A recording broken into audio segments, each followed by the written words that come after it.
Bants or bullying, bants or bullying. We're playing a game called Bants or bullying, bants or bullying, bants or bullying. It's rarely bants, it's usually bullying.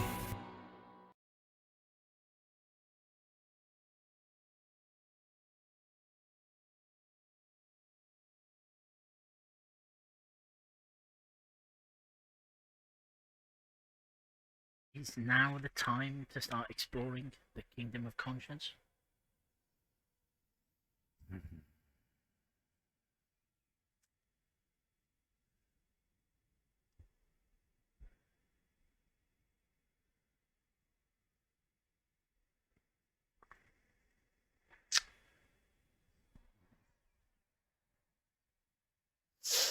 What is the point of having unlocked Kingdom of Conscience if I'm not going to pursue it, I guess?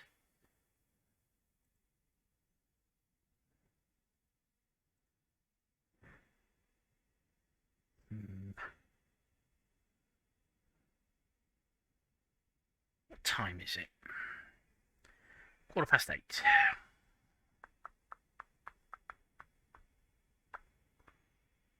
What's up with Coconur? Oh god. I'm not sure I dare ask what's up with Coconur. Visit apartment 28 sometime after 9.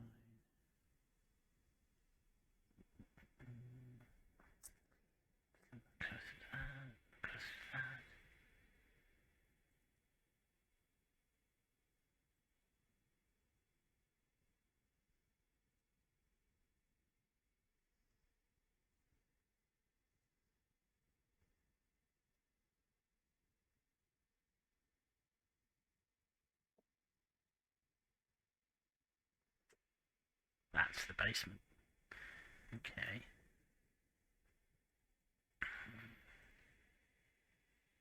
Yeah, I'm looking alright. How about the temperature?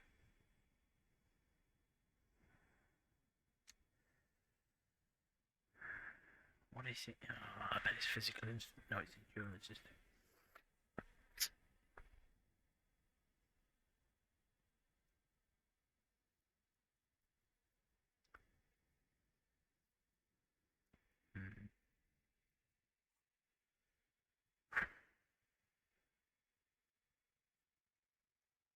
I'm going to be going to sleep soon. So. Right, 7 o'clock.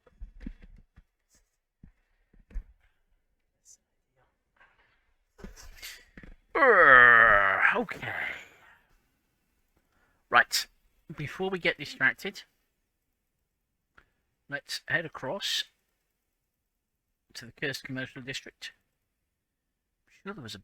Was it this one that's the back way? It is. Okay.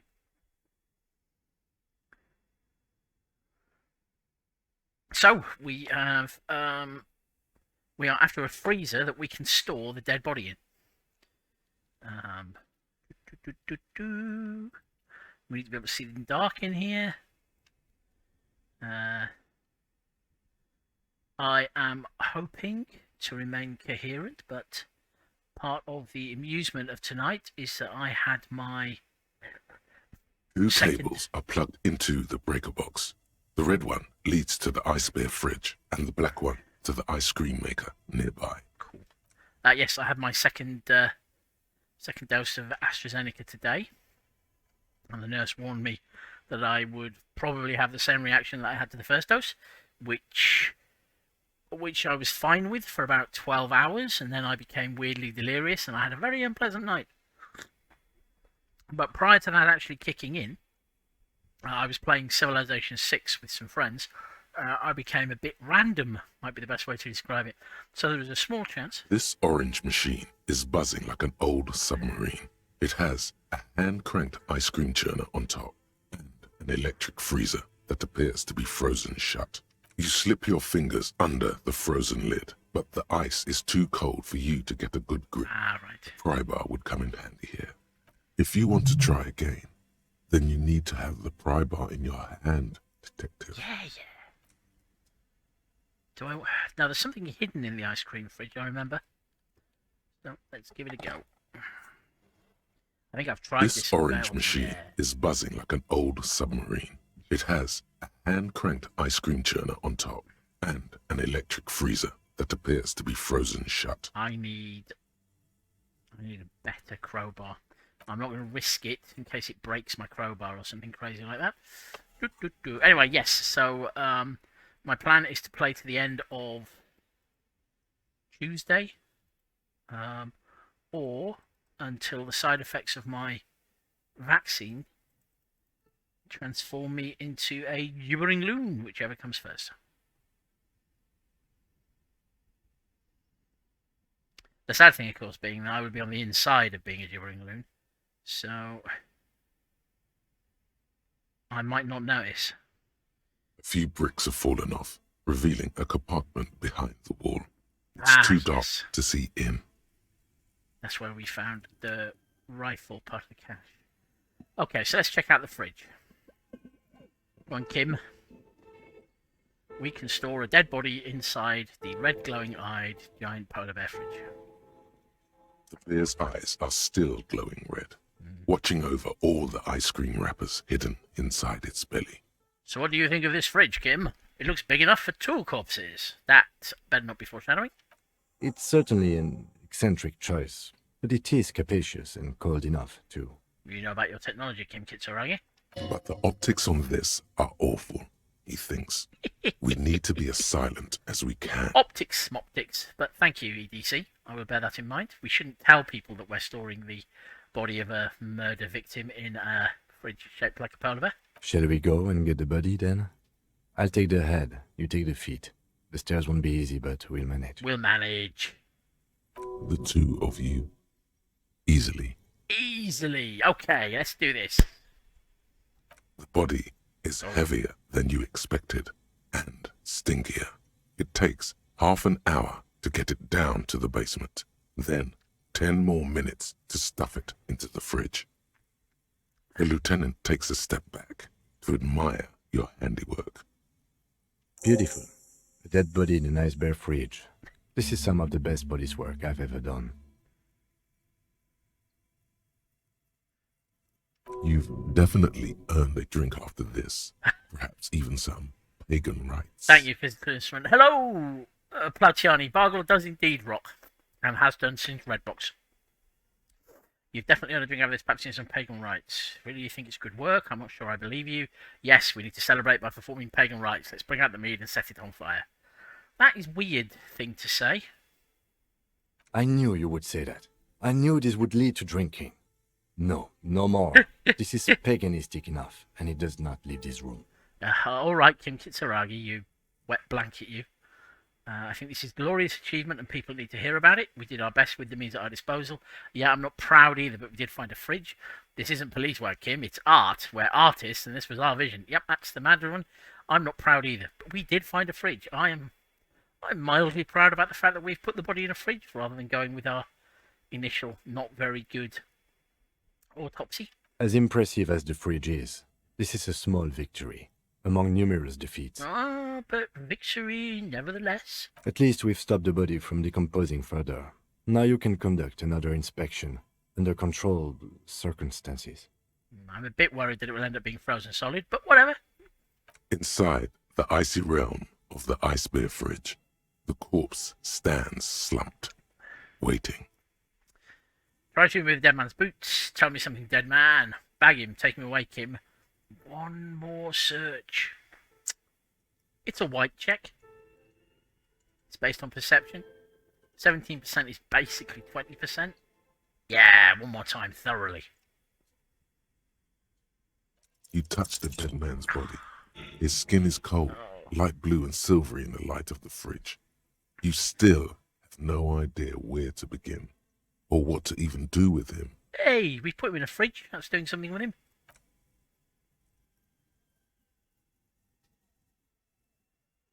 It will come to you sooner or later. At least he's safe here until then. Tell me something, dead man. That is a you have not done this yet colour, so let's do it. Shoot, loony rooney. How do you like it in the fridge, crazy dead man? Like it a lot, brother. This really is your finest hour. You're a genius, a regular Copperlangelo. Good. Well, as long as you're comfy, that is what matters. Come back later, Coppo. Amuse yourself with my frank manners and my memento mori features, if possible. Also, see me in your dreams. I'm expecting to see you in my dreams tonight. Right. Now, I think we might have... Let me just check that I'm wearing my... No, I'm wearing my drama vest. I'll just quickly put on my white tank top. Don't mind me, Kim. I'm just changing my shirt. And I think I might try see if I can shout up the chimney again. A thick layer of coal Oh, dust no. covers the furnace, coloring it pitch black. I could put a point into physical instrument. How many experience points do I have? I've got 3 experience points now. Well, 3 skill points. I do enjoy healthy organs, it's true. Now, where is it? At high levels, breaks doors, chains and bones, makes you laugh at the namby-pansies who can't. You'll be manned up, encouraging others to curl iron until they're manned up too. It's risky. But it's not as if it's electrochemistry.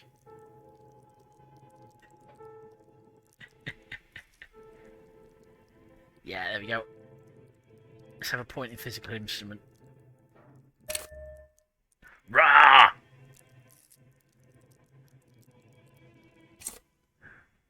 Okay, now, let's shout up a chimney. A thick layer of coal dust covers the furnace, coloring it pitch black. Okay. Now, there's voices from this chimney, and this is all about the sinister entity that definitely does not haunt this place. Here we go. Yell hello into the furnace. Something breaks loose in you. A mighty bellow echoes throughout the chimney's depths. The chatter of tiny voices above suddenly cease. Then, Hello? You hear a woman's voice answer. Excellent. We have achieved dialogue. you've awakened the entity. Okay, Inland Empire, but I think we're going with the fact that it's not an entity. This is the police. Who's there? I summon the ghost of this doomed commercial area. Answer me, spirit. Hello, are you there? Speak to me. Now, that is the most prosaic answer, and I feel that is the correct one. Hello? Did you say anything? I can't hear you. Please come upstairs. There's a safety curtain on the second floor. I'll open it. Brilliant. You hear a low rumble upstairs. The sound of a curtain being pulled aside. Excellent. After you, officer. I shall lead the way, Kim Kitsuragi.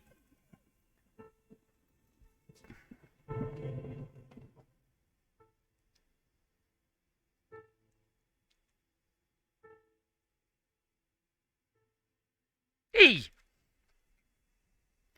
It's since when did curtains rumble? It's a metal curtain. You'll see in a second.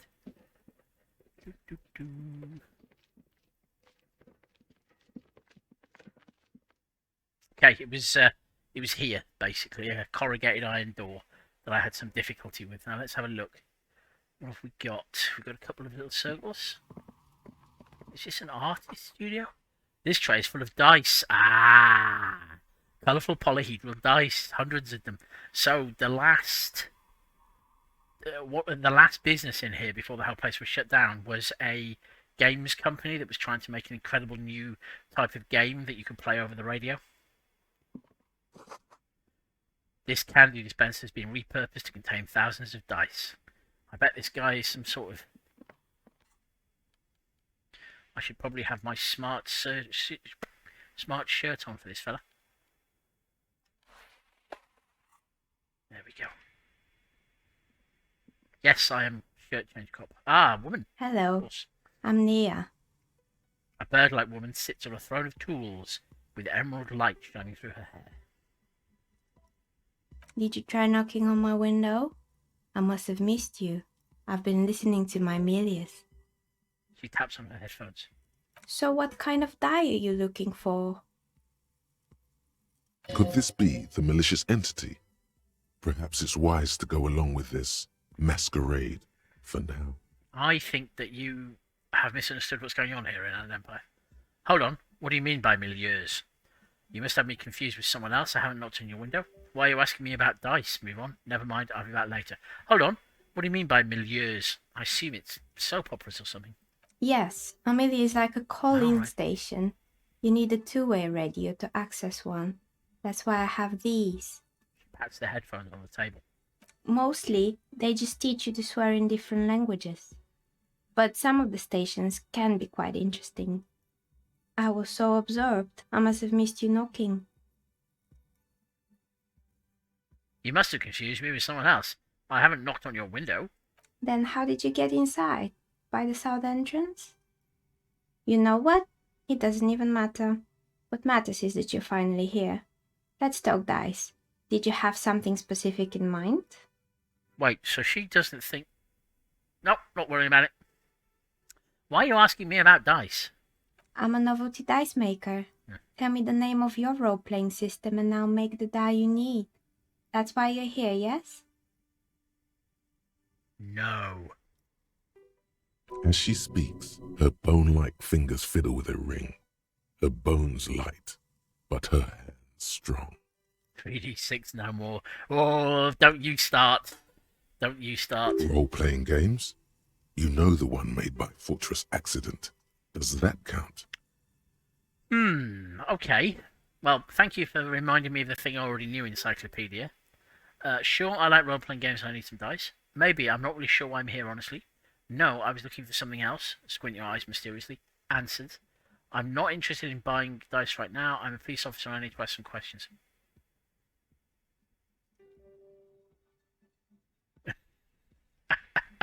I will see if I can pick up a D100 for chat. It has been quite a long time since I have seen a D100.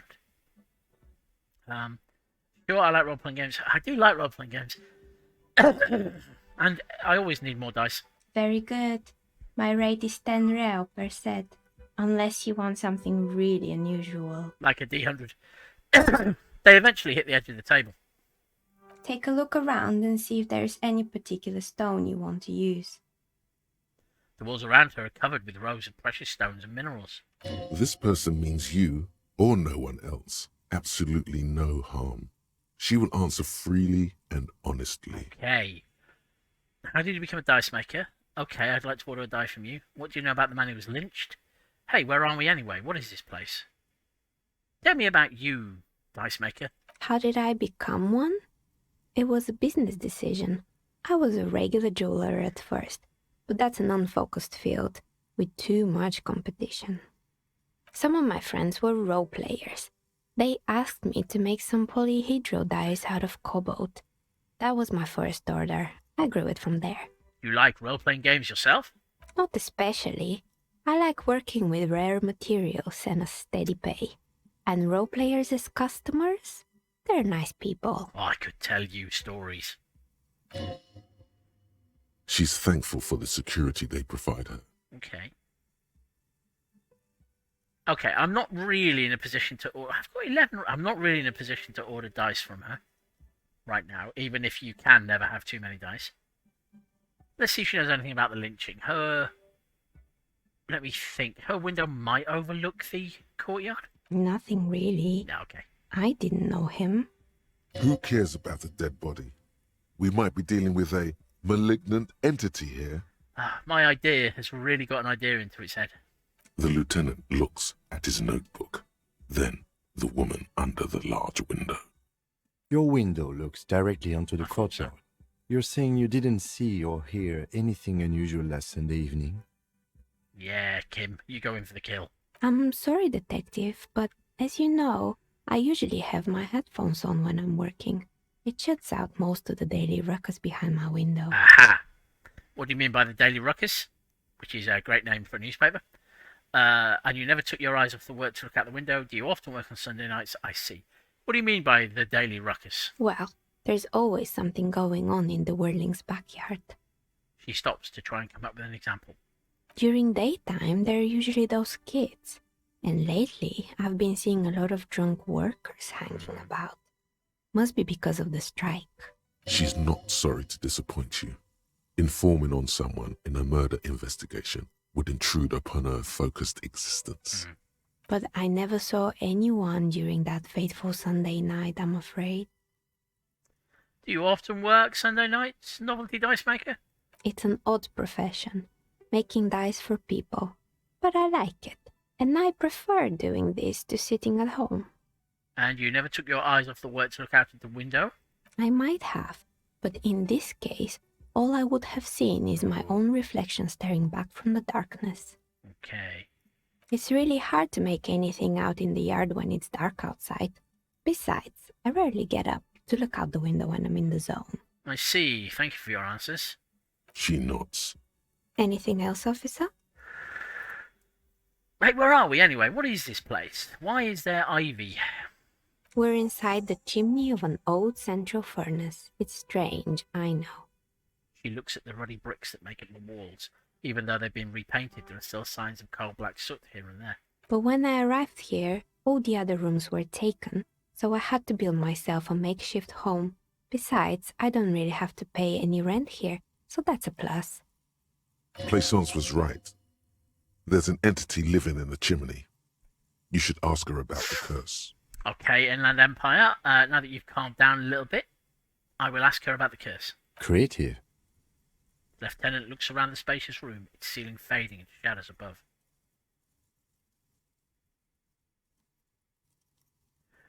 But let's approach cautiously. Do you know what happened to the other tenants? Everyone else is gone. More or less. Are you interested in anyone specific? Oh, ho, ho, ho. Rats scuttle in the dark rooms, under the abandoned blow dryers and dusty mannequins. Cobwebs cover rotors and radio computers alike. So much failure. So much failure.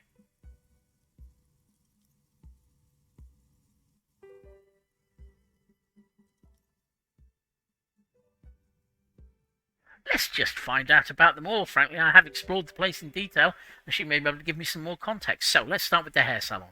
There used to be a hair salon here, right? Called something terrible like a cut above. Yes, I think it was called Androgynous Orlando or something similar. They weren't a big hit around here. Turns out that working class men don't like genderless haircuts. They're scared of that word. Well, there you go. You wouldn't like it either. The others would laugh at you.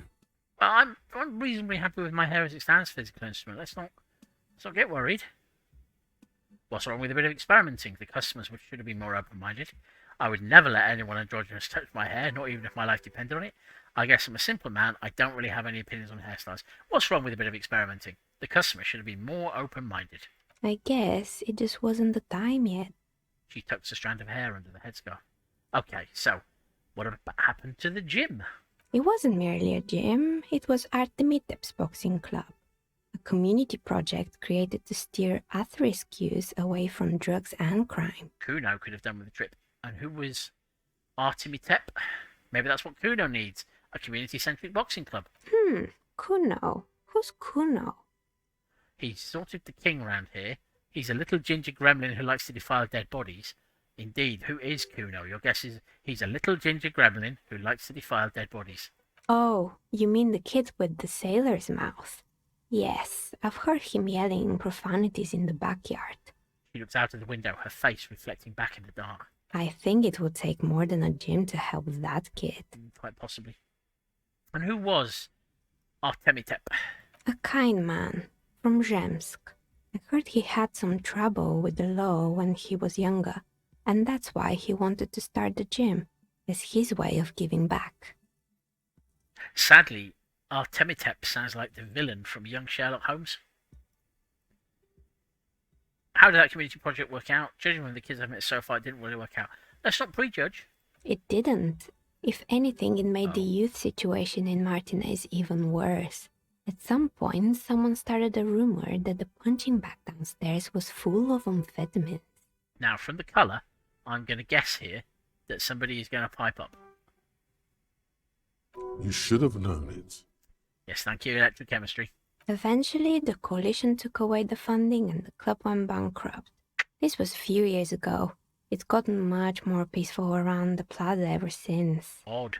What's up with the broken windows? Oh, this one's a mess.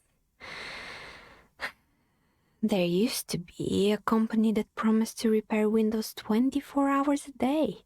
What could go wrong with this one, right? Turns out, the business was actually set up as a front for an illicit group that was producing snuff milias.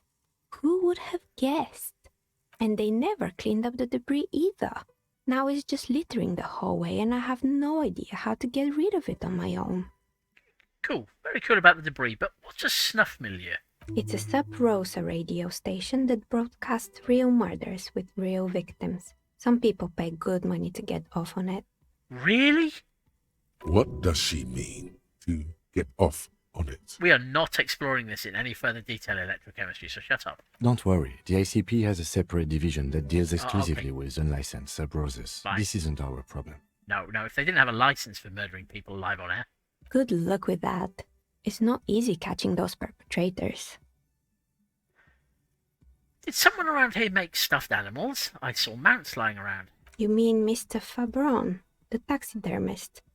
No, he mostly just did drugs. I'm beginning to think this place is cursed. But what drugs exactly?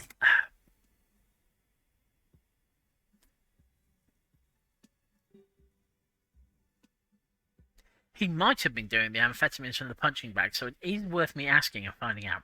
He got high on some weird taxidermy chemicals. I wouldn't recommend it to anyone. Eventually, they caused him to lose control of his bladder. The smell was awful. Even you can probably do better than that. Thank you, electrochemistry, but also shut up.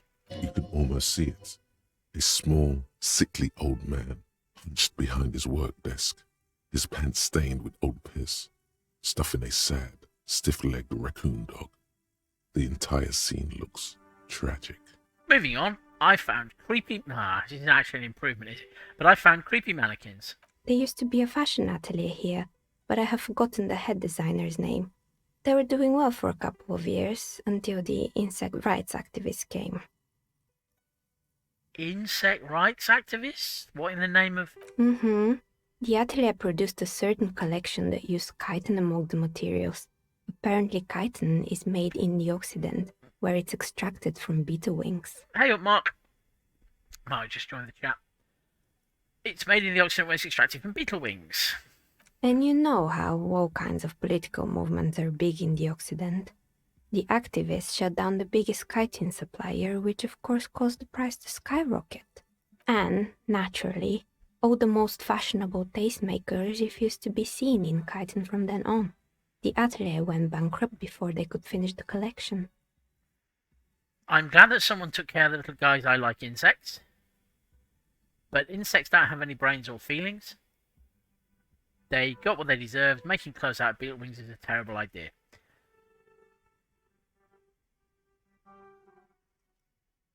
Now, I don't want to be extreme and say... Indeed, Mark, we are chatting with the dice maker. She is filling us in on a litany of disaster and despair. I'm glad that someone took care of the little guys. I like insects. Really? Anyway. She looks at the windowsill where a dead fly is lying on its back, legs curled up in a bow tie. Poor guy. Suddenly, you get a feeling that insects are important to the case somehow. It's hard to say why.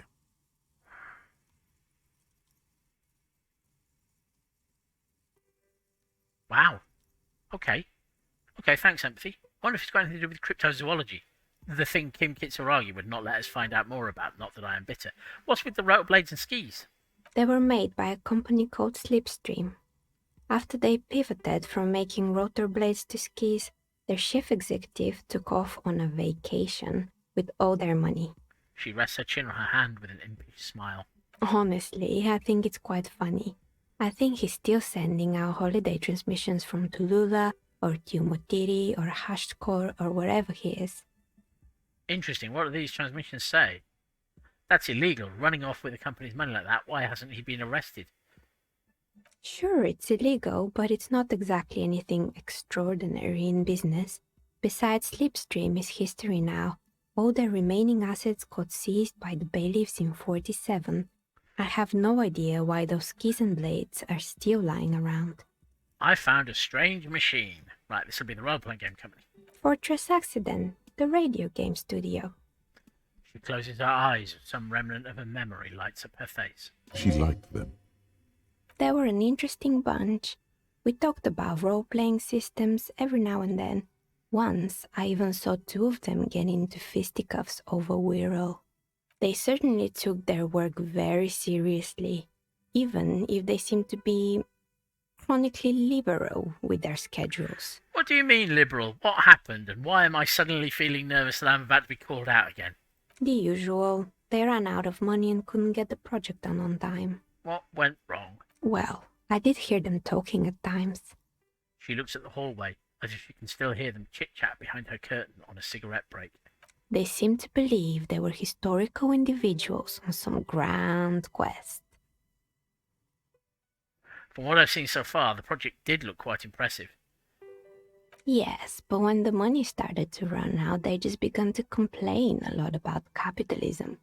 You know, how the markets are rigged to keep out new businesses and so on. I'm not allowed to complain about capitalism at work. It's a terrible oppression of my freedoms. In the end, they just didn't get it done.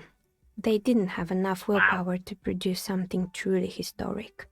And to show up to work on time. Well, screw you, Dice Maker. You don't know anything at all about making games. Showing up to work on time is hard. Yes. No, scratch that. Wait, no, shut up. Showing up to work at all is difficult, especially if you've been drinking. Nobody cares what you think in electrochemistry. Well, showing up to work on time is incredibly hard. I'm not saying that. That's too bad. I would have supported them. The project looked great. Okay. You're right. They should have just tried harder. They had everything needed to succeed. I'm not leaving the NPC alone. They are taunting me with their opinions on showing up to work and deadlines. And anyway, that's too bad. I would have supported them. The project looked great. Not the wisest decision. You would have lost all your savings. She tosses a pair of dice on the table. One of them stops near the edge of the metallic desk. The dice is black and filled with little silvery flakes, like snowfall. Cool. Anything else? A terrifying taxidermied bear in the cellar, into whose guts I have put the corpse of a murdered man. Oh boy, the fabled Revo ICT. You're in for a treat here. She smiles and leans closer, hands on her knees, like a stand-up comedian ready to tell a story. The place was owned by two guys who had some rather innovative ideas about marketing. The bear was one of them. Now ask me about their other ideas. All right, what about the other ideas? There was really just one, and it involved picking out the prettiest girls in the neighborhood and paying them 20 cents per hour to man the booth. And by man the booth, I mean slump behind the counter with a face that could maim you if you ever dared to disturb their bored magazine browsing. She leans back, disapproving. I wonder if some of those girls got jobs at Freet afterwards. Sounds like she really didn't like those girls. Rita does the same thing. There you go. I know a girl just like that. She works at Freet as a cashier, and she's not particularly friendly. What did they expect? 20 cents per hour is a dog's pay. I'm surprised they showed up to work at all. What's an award-winning idea? How else do you choose people around you? I don't have an opinion on employing teens. I just want to know, did it work for their business? Well, what did you expect? 20 cents per hour is dog's pay. I'm surprised they showed up to work at all. I am not a communist. Oh, but they did. They did show up to work, and not alone. There were also acne-ridden girlfriends and gorilla-like boyfriends loitering near the ice cream stand. And they already had the bear. She closes her eyes as if remembering something painful. But what about the bear? The bear. She repeats, pressing thumbs into her temples, like trying to suppress a headache. It didn't work out? Of course not. The bear was terrifying. No one wants ice cream guarded by a hostile apex predator. To make matters worse, the fridge didn't work too well either, and half the ice cream came out malformed and partially melted. Eventually, Ravishell ICT lost the price war to its rival, Glacé 5000. Glacé 5000 sold caramel sundaes for only 5 cents apiece, out of regular fridges. Okay, nod solemnly. It's the market doing its job. I'm sure the bear was doing its best. The bear was scary. Every time I saw the bear, I felt scared, like it could become alive at any moment. I feel for the bear. I'm sure the bear was doing its best. Maybe. Because the taxidermist who made that bear definitely wasn't. Doing his best, I mean. Was it the taxidermist who wets themselves? He said that the bear was his vision beast. Oh. He said he met his vision beast while high on desiccants. Called it Megatherion. Oh, okay. Scary, but cool. Thank you, Half-Light. Megatherion? What's a vision beast? Very cool, but I don't want to hear about bears anymore. Let's move. Megatherion? Megatherion. A mega wild beast. What's a mega wild beast? It's an imaginary beast that guides you through life. By telling you to do more drugs, mostly. Oh, I've got one of those. I've been playing 4th edition Dungeons and Dragons with it at some point. A wise and noble beast, guiding you toward the land where the streets are paved with drugs. I should have known you'd like him, electrochemistry. The horrific necktie tightens around your neck, strangely excited. But it doesn't feel particularly fun this time around. Whoa. Okay, horrific necktie has woken up. I don't do drugs.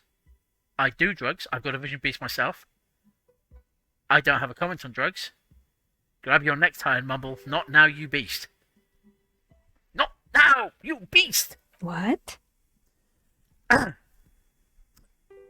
Did you ever feel like your vision beast is trying to blackmail the fun out of you? No, officer. I don't have a vision beast. Normal people don't have vision beasts.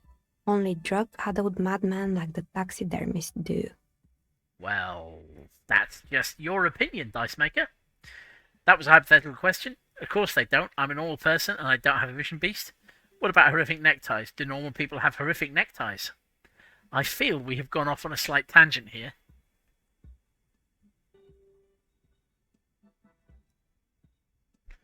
What about horrific neckties? Do normal people have horrific neckties? Neckties? I guess they do sometimes, officer. But I don't understand how it's relevant to our discussion. I don't either, frankly. Anyway, now you know the story of the fallen ice cream empire. He seems almost sad finishing the story. I should have asked more about vision beasts, I feel. The temperature has dropped in the cover of the night. You see frost on the windows. Anything else? Another failed business, perhaps? I've been here for a long time.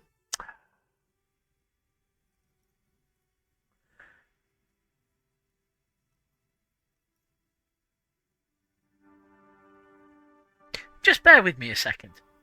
Terrifying oh boy, taxidermy beast. the place was owned by two guys who had some rather innovative ideas about marketing. Tell me about the Of bear. course not. The bear was terrifying. No one wants ice cream guarded by a hostile apex Yep, predator. malformed and partially To melted make ice matters, cream. eventually Ravishell Ice City lost the price war to its maybe. Because he said that the bear was his vision beast. Scary, but cool. But no, as I was saying, what is a vision beast? It's an imaginary beast that guides you through life by telling you to do more drugs, mostly. Okay. So very much like a mega beast. A wise and noble beast, Yeah, I got that. guiding you Chemistry. to The horrific necktie tightens around your neck, strangely excited.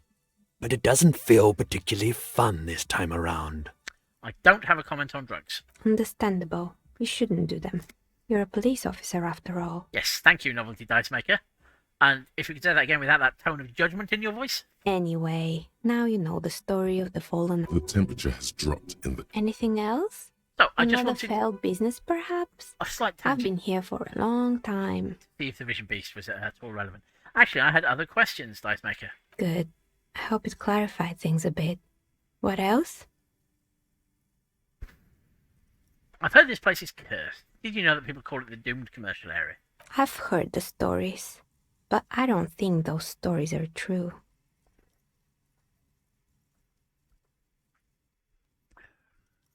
Plaisance is the one who sent me. She's convinced that the place is swarming with malicious energies. Plaisance, the bookshop lady? I've heard that her business is doing rather well. Have the energies spared her somehow? Plaisance is a wise woman. She has Simonese trinkets protecting her against the curse. Actually, the bookstore isn't doing that well. There are hardly any customers, and she has to exploit her own daughter to keep the company going. The curse is just biding its time before it strikes again. Sooner or later, everyone will fail, even her.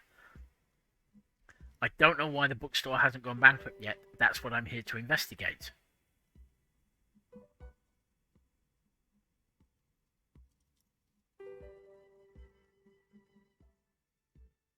I don't know why it hasn't gone bankrupt yet. That's what I'm here to investigate. All right. But it's not just the bookstore that's still up and running. What about the whirling in racks? Some people say it's part of the building complex. Hold on. The whirling is part of the doomed commercial area? Yes, but it's still a separate building. The malicious energies can't reach there. No, I'm not saying that. No, the whirling isn't doing well either. His waitress just took off and customers have trouble paying bills. You're right. The whirling doesn't really look like it's cursed. Hold on. The whirling is part of the doomed commercial area? You could say so. Both houses were built at the same time and under the east of the Commerce Central project.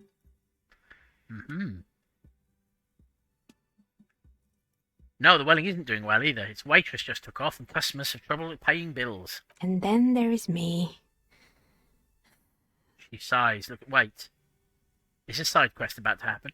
She sighs, looking at mid-side quest. She sighs, looking at her messy work table. All kinds of tools lay there, scattered from knives to carving files to wire cutters. I've been here for 14 years, selling novelty dice to role-playing enthusiasts. Not exactly a million-real business idea, yet somehow I've survived despite the talk of malicious energies. Strange, isn't it? Chat is heating up. No, I'm not a psychic detective. I am a sorry detective who has some psychic leanings. The legitimacy of this poor dice woman is being brought into question. She seems legit. It's not as if she couldn't be making enough money to survive in this place she doesn't pay rent on through making novelty dice for role players. They will play stupid amounts of stuff for things. It's because she's in cahoots with the demons. Okay, Half-Light is also losing it here, it appears. Placeness thinks it's because you're the source of... does make tiny machines for messing around with chance and fate. No, sorry. Placeness thinks it's because you're the source of it, a malignant entity. It's because you're competent and dedicated to your craft. The curse doesn't affect people like you. The curse will get to you, have no doubt about it. It just doesn't care about earthly timeframes. I'll be the first to admit that there are many inconsistencies in this so-called curse. Let's come straight out and confront this woman. She judged me earlier. Placeness thinks it's because you're the source of it, a malignant entity. Malignant entity? What does that even mean? Some kind of sorceress? What about you, officer? Do you think I'm the malignant entity?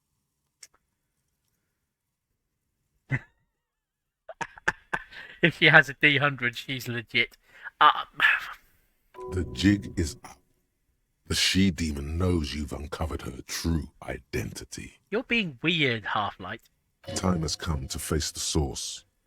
Fear not, for the forces of the universe are supporting you in this psychic quest.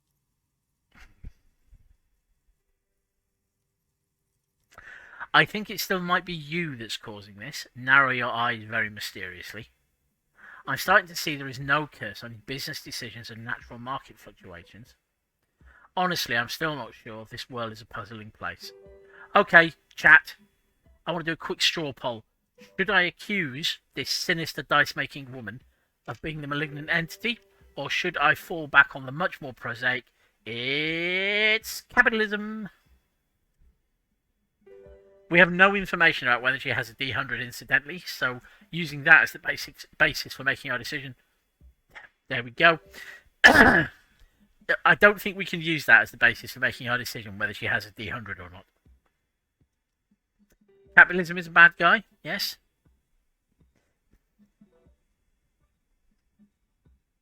Although I am a bleeding heart liberal, remember.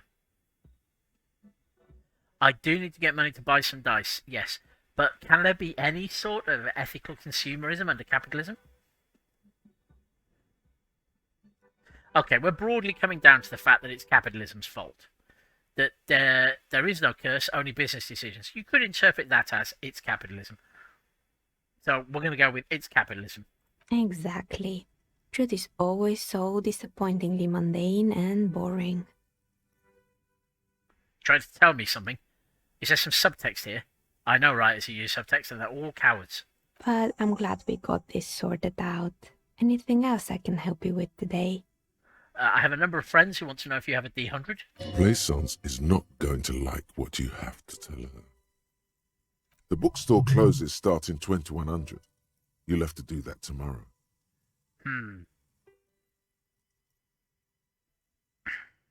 Oh.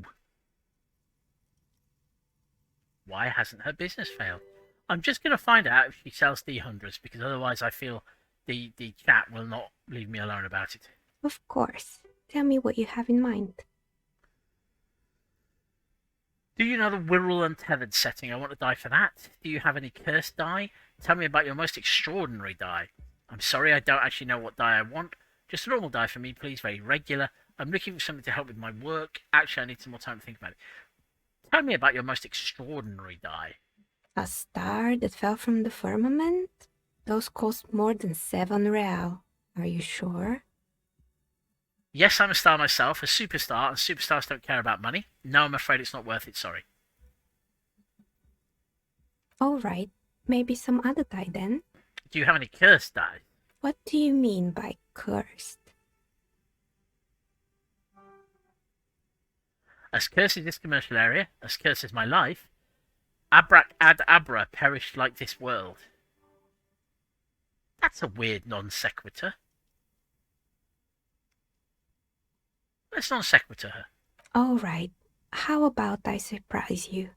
Come back in 8 hours with 7 real, and I'll give you your cursed die. Actually, I need to think about it first. Maybe you have some other ideas for dice? Do you know the Wirral Untethered? I can't get over the fact that they're talking about the Wirral. But anyway, the Wirral Untethered setting, I want to die for that. Let's find out. Ah, yes, Fortress Accident. It's too bad they never finished their game. The Wirral Untethered die is a variation of a standard role-playing die. Only, instead of plants, it uses motives of ice and death. And loss, of course. Oh, no. I'm supposed to be avoiding emo.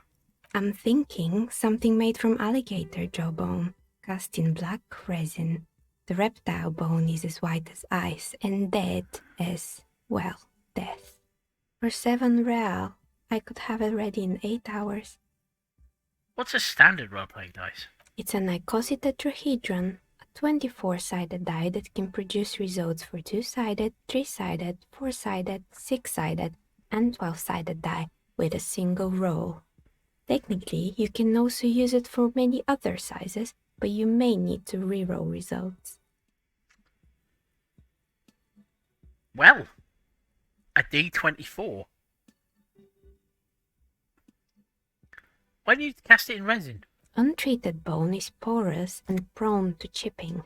Cast it in something hard like resin though, and voila, it's perfect. I'm very tempted to order a bone role-playing dice. Is a D24... In some ways, I feel a D24 might be cooler than a D100. I am meant to be saving up for a boombox, and I still have the problem of where I'm going to sleep tomorrow. Just one check. Let me check out one of the other dice. Ideas for dice? I'm looking for something to help me with my work. I think I have just the right one for you. She opens the top drawer of her work desk and takes something out. 2 polyhedrons, red and blue, are cradled in her palm. Police colours. Police colours, EDC. Because I'm a police officer, right? Not the most original, I know. But sometimes the obvious choice is obvious because it's best. Here, catch. They're a gift from me. Oh. Oh.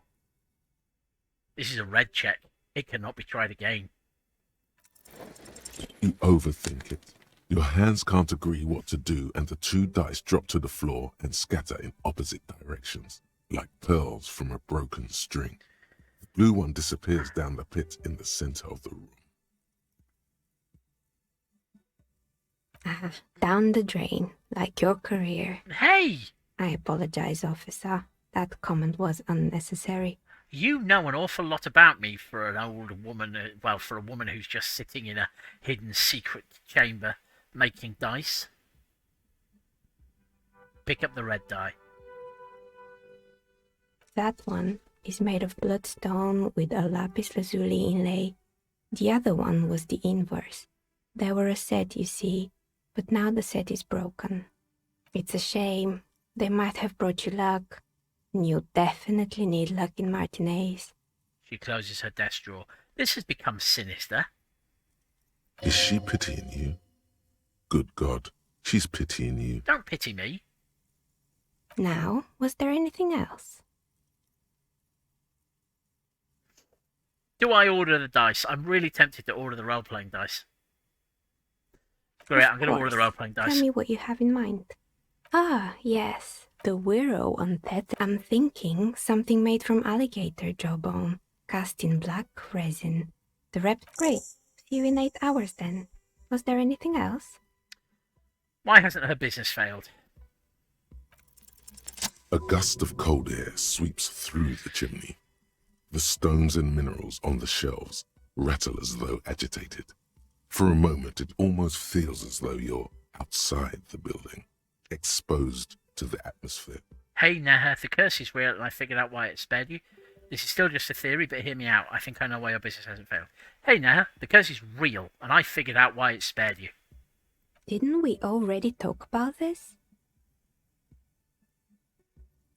It's because you're not in the same building as the others. This isn't technically the doomed commercial area. What are you talking about? My address is exactly the same. Rue de Saint-Guilain 10. No, the old coal plant that used to be here was subsumed into the new venture. Its ruins swallowed up. Yet it has a different address in the heart of the city. No, this used to be a coal plant. Touch the safety curtains. You're in the chimney of another building. Whoa, it all makes sense. This is practically some sort of psychic Columbo. This doesn't make any sense. She looks around the makeshift nest that she's carved out for herself, bewildered. Are you saying my business was spared because of a technicality? Where is this coming from? Let's say I have my own methods, unusual methods. It has a different address in the heart of the city. I'm just using logic. It's windy in here. You probably haven't properly sealed the chimney crown. Point above. Let's just say I have my own methods, unusual methods, partially related to my sinister tie. And what? Does it mean that I'm safe from failure? Don't let her become complacent. She still needs to ward her soul against the evil forces.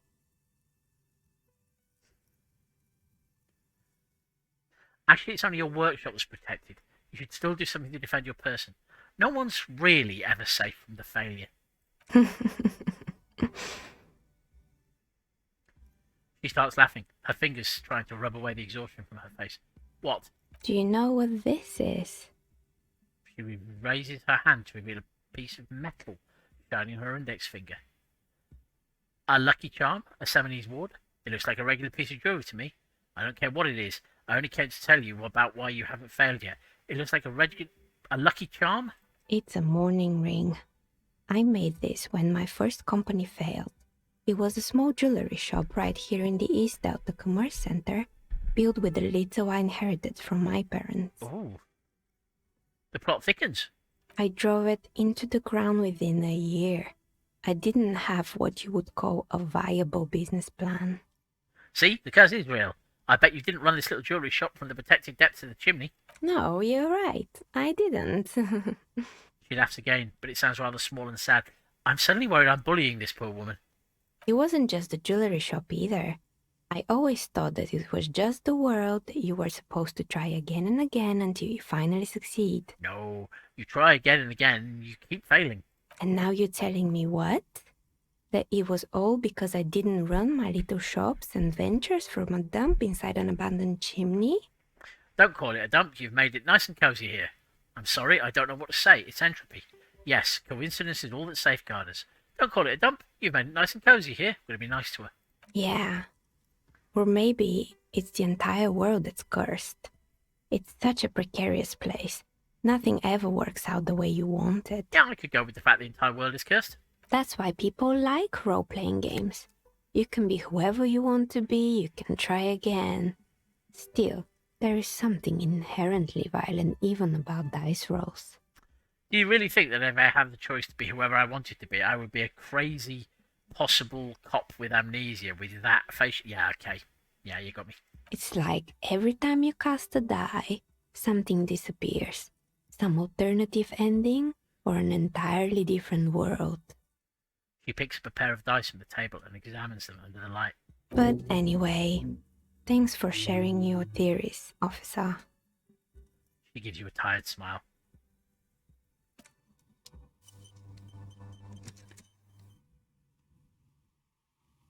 Well, I have a dice. Let's check out my dice. This 20-sided die is made of bloodstone and inlaid with lapis lazuli, its colours resembling police sirens. Its blue partner is missing. Kinda looks like the fire department arriving on the scene. Got fucked. Hit fingers. Note, look at the map tab in the journal to see which white checks have opened. Nope,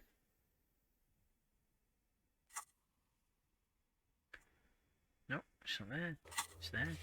It's there.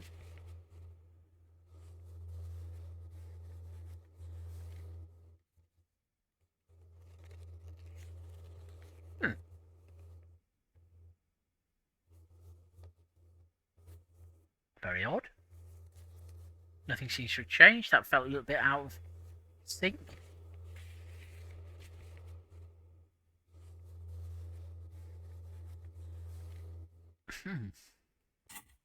I suppose I could actually head down and try and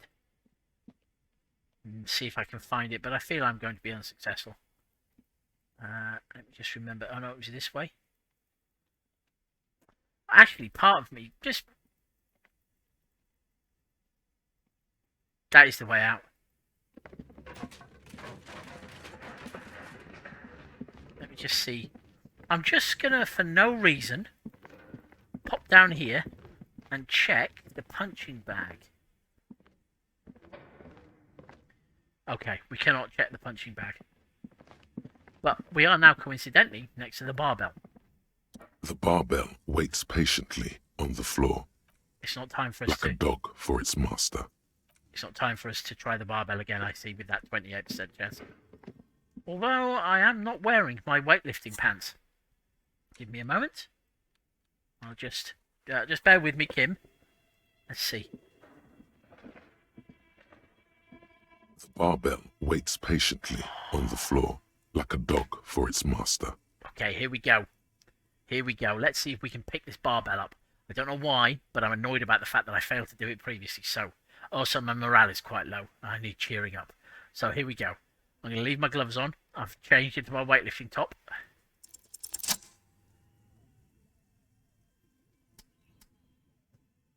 Here we go.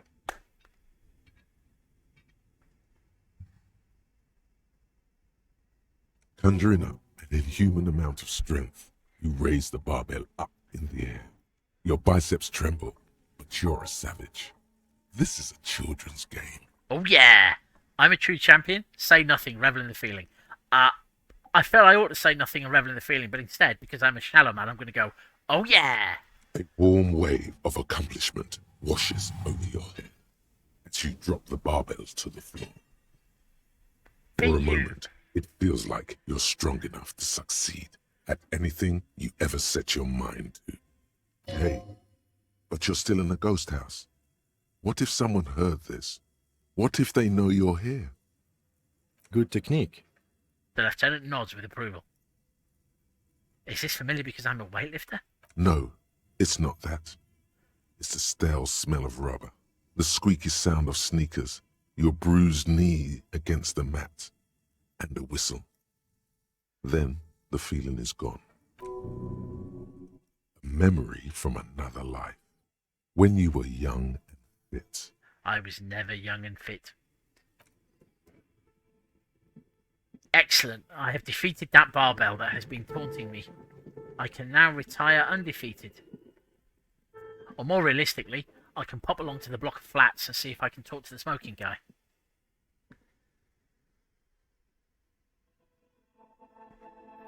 Yeah, feeling good. That's 2 physical instruments. I have a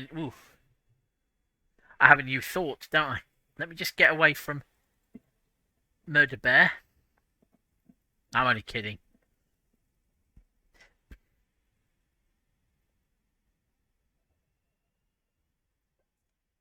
Oh, treasure. What's this? A cellar window. People's feet shuffling by on the street. Missed that the first time round.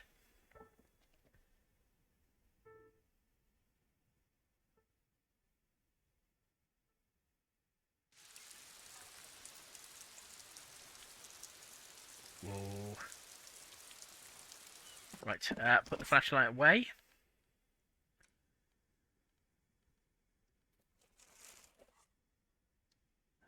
Right, I need to come round this way, don't I?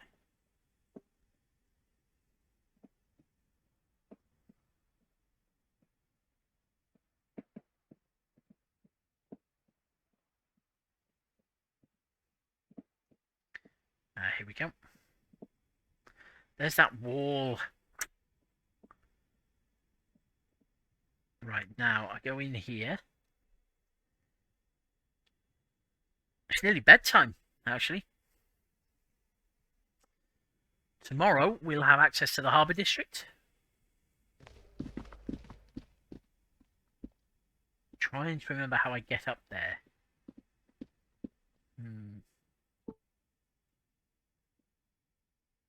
It's not that. No, it's not this. That leads outside. Is it these stairs? No, that is the... This door has been closed with a padlock. Door. A chalk-drawn number on the board says number 11. I could play hooky once Kim has gone to bed, that is very true. But his reassuring presence... no, that's not it. That's the exit. Aha! There's the balcony. Thoughts. I was thinking of thoughts before I distracted myself. I have 3 at the minute, and I've got 2 skill points left. So I think it's time for me to equip it. Oh. You hear distant traffic. Night is falling on the city. A maroon glow of light pollution rises from the east. Okay, so I was looking at Kingdom of Conscience. It only takes an hour and 25 minutes to research it. And given I have plumped for Bleeding Heart Liberal who will achieve nothing, I wonder if I shouldn't actually start working on Bleeding Heart Liberal who will achieve nothing. But I've also now got the Precarious World. Seems like the point of this game is victory. The absence of defeat on all fronts. Victory in business ventures and creative undertakings. Victory in love and over other people. Political victory. Ideological victory. Hell, even sexual victory. Definitely a lot of object-based victories too. Having things and not losing them. One problem though. Not a lot of victors in sight. Everyone's mostly losing. Why is that? How do you not lose? All red checks fail for the next 4 hours. Jeez.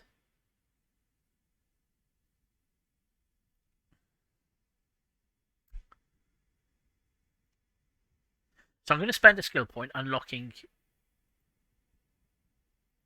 a new slot in my thought cabinet.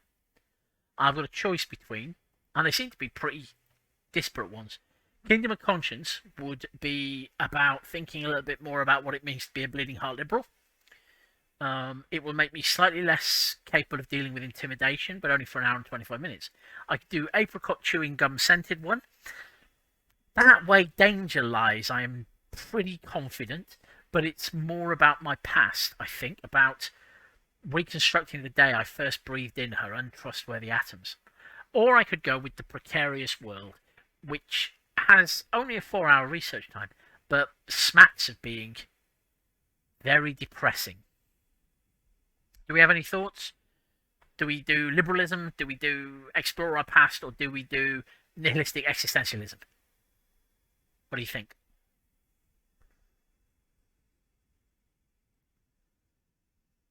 I'm leaning towards Kingdom of Conscience, just because I feel it supports my Bleeding Heart liberalism. But I'm very intrigued by what Apricot Chewing Gum Scented one might be. Explore your past. It would be traditional, This would be the point at which it turns out that I'm the body-jumping Satanist all along. Do both Kingdom and Apricots, says Mark. I do have 2 skill points. Yeah, screw it. You're a bad influence on me.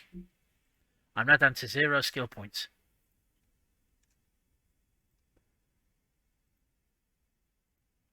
There. Everybody will be happy now. I'm thinking about bleeding heart liberalism and my terrible, terrible ex something.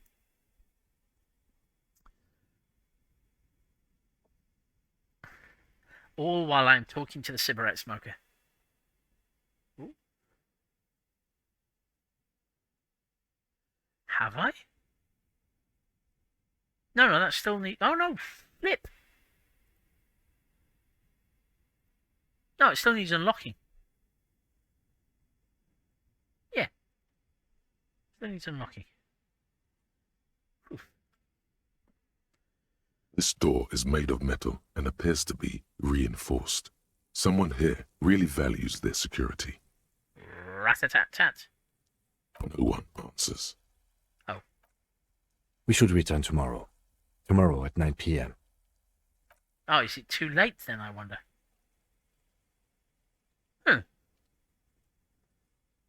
This door is made. No one answers. We should return tomorrow. Okay. Right. Well, that's rather stymied me, as that was my plan. I'm not sure why I want to speak. He did hint that he knew more about what was going on. He just didn't want to speak to us. And we're pretty confident, if I remember correctly, that more has gone on. That things are not the way people want us to think they are with the murder of the hanging man.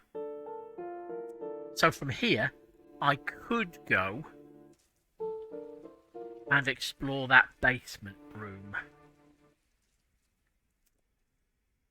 Now let me just remind myself what I said about the basement room.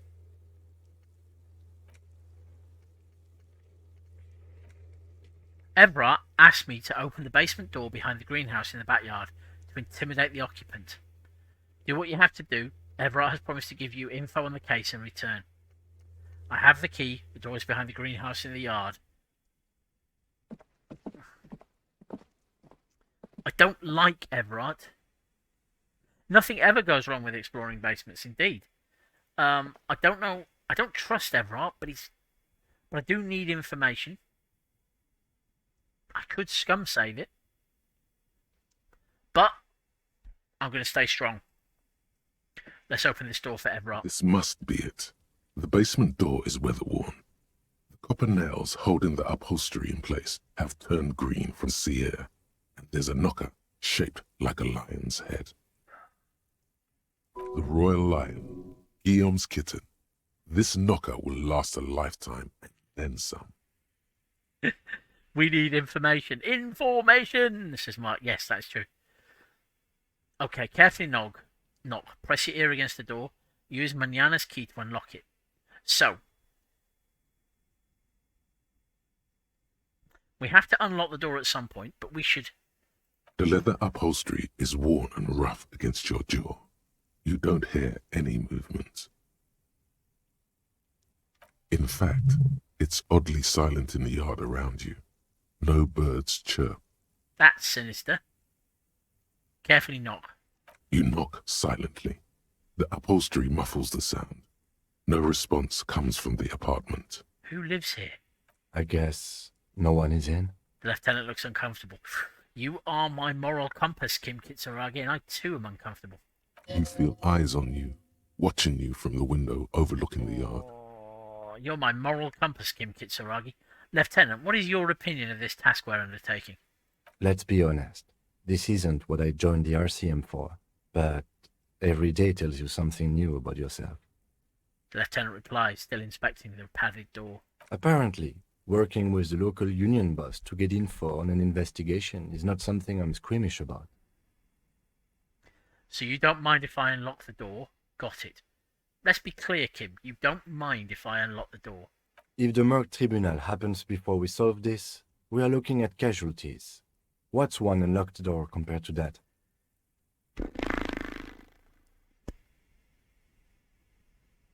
What's the odds that it's going to turn out to be a door into an orphanage or a nunnery or, something like that? On the other hand, Don't we could just leave and tell Evrard we opened the door. No one seems to be tailing us to see if we actually did it. Lie to Everard? That's also an option? Yes. Presenting a fabrication is known to get results here and there. You took this task. You make the call.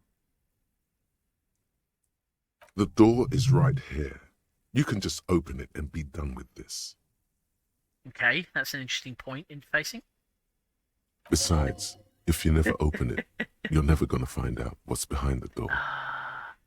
Use Manana's key to unlock the door. There's a certain amount of open the door going on in chat as well. And to be honest, I want to find out what's behind here. Maybe that's what the designers want me to do and I'm being manipulated. Use Manana's key to unlock the door. You try to be as silent as you can. It takes a bit of rattling of the handle to loosen the bolt. Finally, the door unlocks with a small clack. Thoughts race through your head. I'm not even breaking and entering. I have the key. Well, buddy, you opened it. No need to go inside. It would be rude. So Suggestion doesn't think I should go in and find out what's in there. Good job. Let's go now. I'm sure there's nothing interesting in there. Okay, this is getting suspicious. Only curiosity could account for stepping over that threshold. Maybe there's treasure in there. A white alligator. A fountain of quicksilver. I do like the idea of treasure, white alligators, and fountains of quicksilver. As you hold the open door, you can feel the air moving. A little draft, a whistle.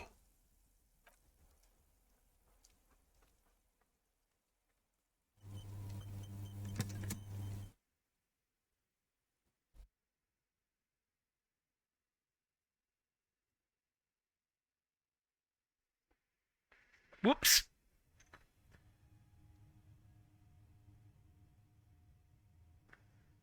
Okay.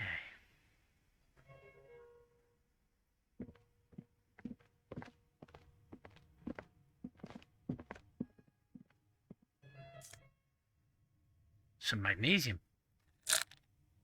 The door was open. I leant against it, and now I'm inside. Suitcase. A small suitcase full of clothes. Guests are staying over. A book entitled The Hidden World of Walking Sticks lies open. You can almost feel the warmth of the red sun on the flag. This is the flag of Revachol, the suzerainty. Oh man. No, surely not. What's with the sun? This isn't just one sun, but there are little suns dancing around the big sun. This is the sevenfold sun miracle. See, we've crept into somebody else's house and we're learning valuable things. What's the sevenfold sun miracle? It's an optical atmospheric anomaly the first settlers saw. Happens in cold weather. 6 small suns around the big one. This complex halo phenomena is how old Revachol got its flag. It is but one of the many strange optic atmospheric phenomenon of this wondrous archipelago.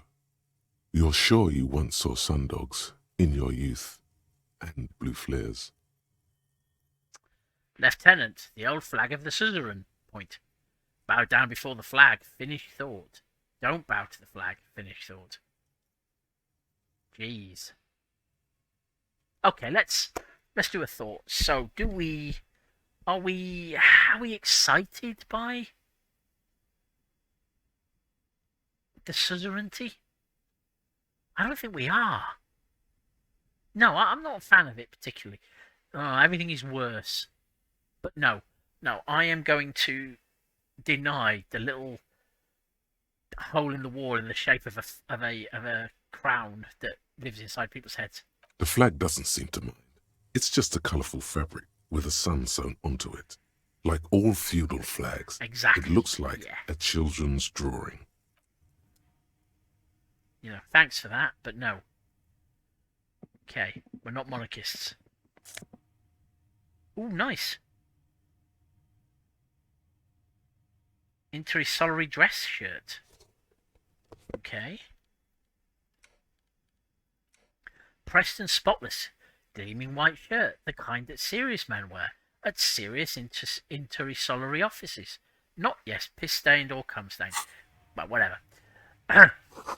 Whoever lives here admires fair-haired fantasy heroes with big muscles. Oh. A row of mugs sits on the shelf. Each one depicts a human figure. A dark-skinned woman grinning amidst mysterious symbols. A broad-shouldered man shoveling potatoes, and others. Racist mugs? A little ring. Though cheerful, the images on the ceramic make you vaguely uncomfortable. The images betray a lack of interest in human beings. Yeah, okay. They are merely unflattering caricatures. What do I mean, uncomfortable? The owner of these mugs doesn't like people of other ethnicities very much. Typical asshole. So what? They can think what they want. This is a free world. Thanks. Good to know. I have no opinion on this. Typical asshole. This person is unhappy. Okay, but there's also different reasons why somebody might be unhappy. And these mugs, particularly if one of the, if they're the same make as the mug with the racist caricature on it that we picked up in the trash. The lieutenant picks up one of the mugs, Yeah. then puts it back down with a look of disdain. I'm with you, Kim Kitsuragi. I'm beginning to feel better about breaking into this man's apartment. Whip out your yellow man mug and compare. Yes, your broken mug friend would feel very much at home here. The same humor, the same mocking lines. There's the missing tin soldier. Whoever lives here might have used the Whirling's container to dump his trash. And now they've drawn the ire of the Union. The plot thickens, as they say. Oh, I wonder. Yes, thank you, Mark. I was just thinking a clue. So, maybe around the same time as the lynching takes place, we might have just helped the Union intimidate a witness. Perhaps you should break into apartments more often. Yes, Inland Empire, you are strongly giving me the impression I should break into apartments more often. And I know of at least one more apartment I could break into tonight after Kim goes to bed. But that's for later. Do you really think it's the same person who put the dead man's clothes in the trash? Who knows?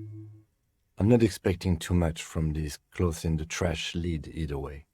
It might turn out to be some random local matter. Side quest! But still, a nice coincidence. Okay. Is there anything else to spot in here? I wonder who lives in a basement hovel like this. Is it somebody I've already met? I had a lot of books on the wall and somebody who's a fan of fantasy heroes.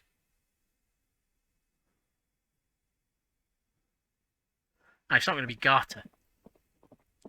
Right. Following Inland Empire's suggestion, I'm going to ditch Kim. I'm going to go and do a spot of breaking and entering. I am slightly worried that that is the vaccine speaking.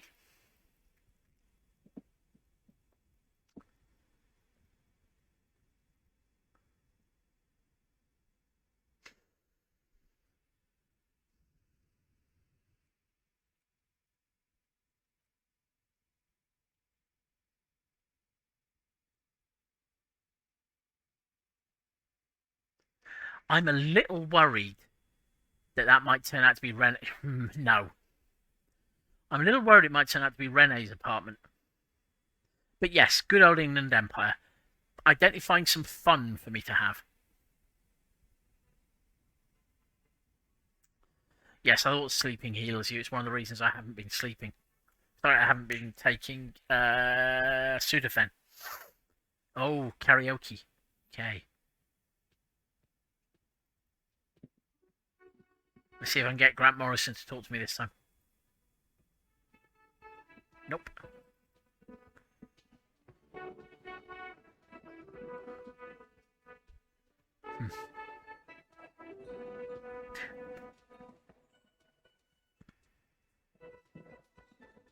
No. Soon, karaoke, soon. Right.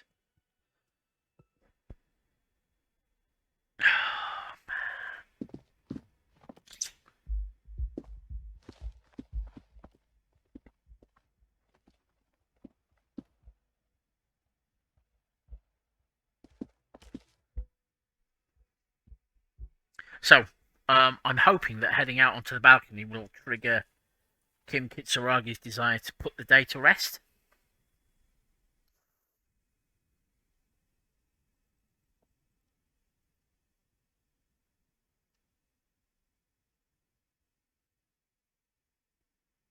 Oh, no. Maybe it's still too early.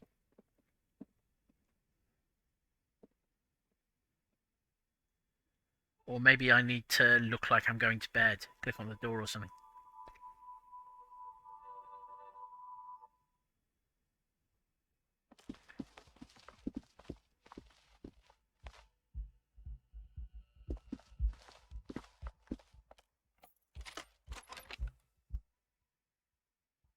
I just want to do a night. Yes? Okay.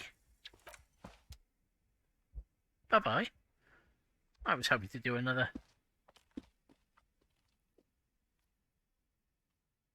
It's weird I can't pick that one up. Right. Dun dun dun dun dun dun dun dun dun dun dun dun dun dun. I'm slightly tempted to stop off and speak to the cryptozoologist's wife about other cryptids, but I'm enjoying being passive aggressive about the fact that Kim Kitsuragi wouldn't let me talk about cryptids too much. Right. We've got some bolt cutters. We've got a torch.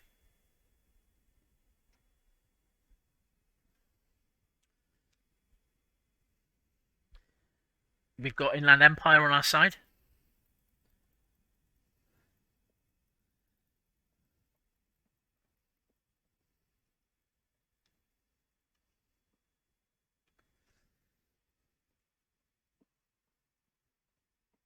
Well, speak to the cryptozoologist's wife on the way back from breaking into the apartment. Good idea. Yes.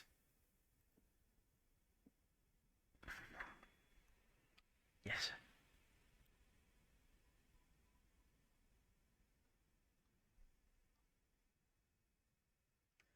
It's outrageous that you were still working at 10 o'clock at night, old woman. Right, here we are.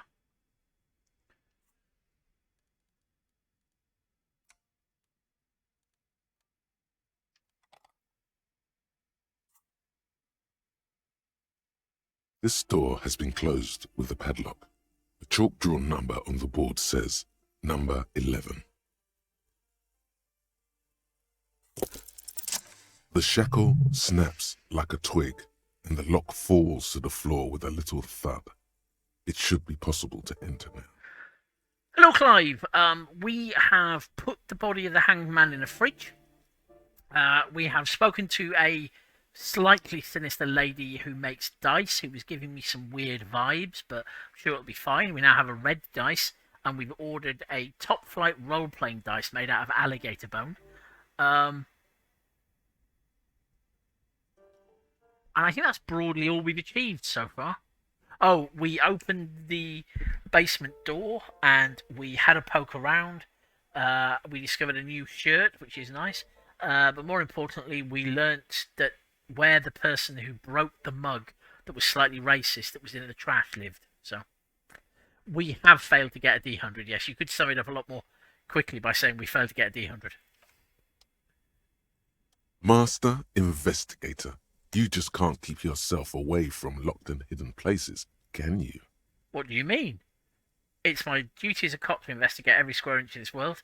Hey, I'm not some sort of a peeper. What do you mean, savoir-faire? Nothing, nothing. You're right. Get in there. Deep. Invade every personal space. Break every lock. I'm just browsing. Also, Inland Empire said it was a good idea. Leave me alone. Yes, that's what it is. A quick peek here. A short glance there. It's all quite delectable. You're making it sound weird, savoir-faire. But we have a new thought. The Jamrock Shuffle. I hope this isn't going to turn out to be a euphemism for breaking and entering. By now it's clear you like to look inside containers. You like to open doors and see what's behind them. Maybe secrets. Maybe more juicy containers. Let's be honest, you like all containers. Trash cans, utensil trays, manholes, coat pockets, secret containers left behind by the Philippian kings that hold forbidden relics. I also am quite a fan of post boxes, if you remember. Okay, you haven't come across one of those yet, but one day... Wait, is that why you're so hell-bent on opening containers? Do you think you'll find the Holy Scepter and the Orbe de Montaigne? Well, no, I didn't expect to find the Holy Scepter or the Orbe de Montaigne until you mentioned them. -1 EDC. Almost as if it feels that breaking into containers is a bad thing. Now Clive says the Jamrock Shuffle is a good thought. But only for an hour. Yeah. I haven't got enough skill points at the moment to explore the Jamrock Shuffle. Also, I'm breaking into an apartment. Okay. Flag. A flamboyant poster of a white star. Real lithography. Books of critical theory on the monstrosities of capital and such. Right, communists. Photos of revolutionaries posing with guns. Oh, yes, sorry, yes, the -1 EDC is only for now. Revolutionaries love to pose with their guns. They do. I bet this is a picture of Karl Marx.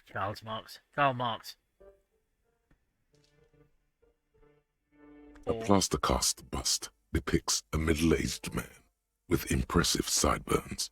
The name on the plinth reads Kraz Marzov. A communard lives in this room. Look around. Kraz Marzov was a mass murderer. There's nothing cool about keeping his bust on your nightstand. Stare at the bust. A communard lives in this room. Look around. A poor communard, from the looks of it. The room is barely bigger than a closet. Kraz Marzov was a mass murderer. There's nothing cool about keeping his bust on your nightstand. The bust doesn't reply. The hallway behind the door is empty. No one heard your words. Somebody heard my words? Okay. What's in this container? Maybe I do have a thing for containers. Ooh, a 9mm bullet.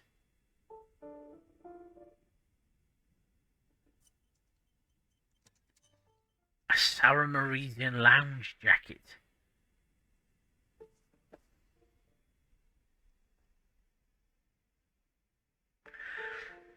I'm not sure if I want that bullet.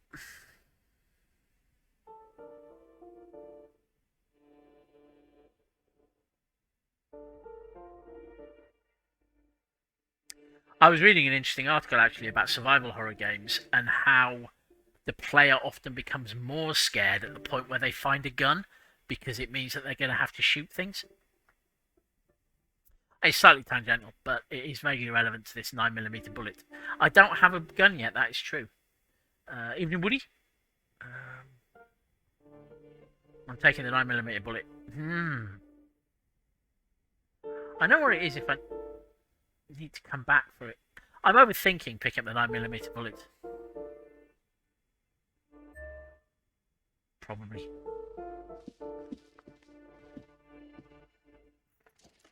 Yeah, it's like I was never here. Apart from the whole cutting the chain off, of course. Right, so let me just check out my newly acquired clothing item.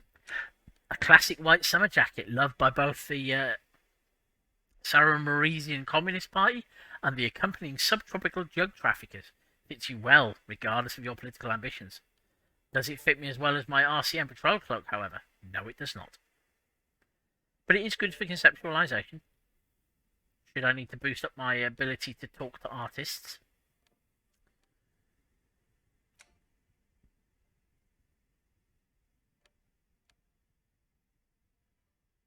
I don't need a logic shirt. You overthinking, surely not. Right, there we go. I should probably examine the bullet actually and see if it's been used.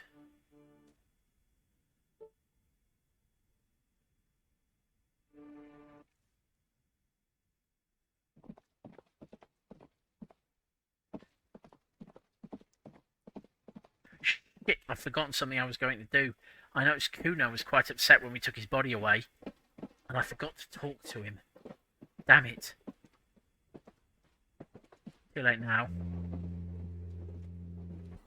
It suddenly occurs to me I should not be running around with a set of chain breakers in my hand.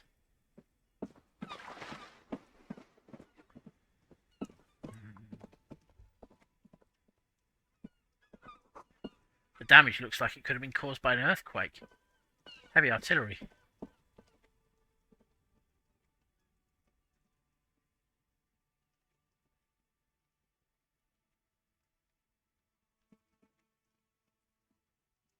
Just go have a quick look and see if Kuno's gone to bed yet.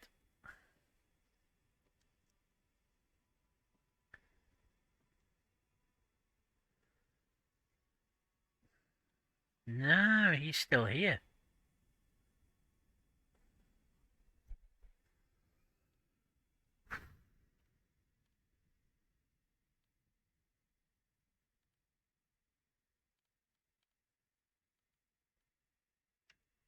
Put on a clean shirt to talk to the little gremlin. How are you doing, Kuno?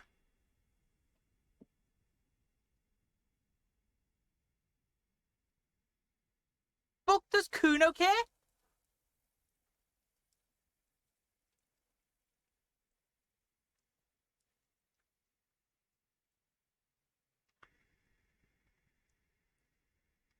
Alright, so there's nothing specifically new.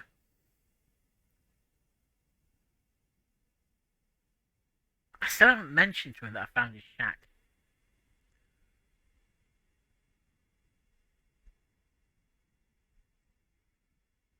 Yeah, did you fucking there? Oh, for goodness sake. What was with the pig head, apart from possibly an obvious reference to Lord of the Flies? I found a plate covered with powder residue. Know anything about it? What's with the tube of Magnus Solum, Kuno? I've heard enough of this. What was with the pig head, Kuno? Oh, that? Kuno decapitates pigs. That's just a Kuno demo tape. Were you trying to send me some message of some sort? Demo tape, like some kind of musician? Cool pig head. I liked it. I got one too. This one, point at your head. It's shit. Forget it. I'm not saying those things.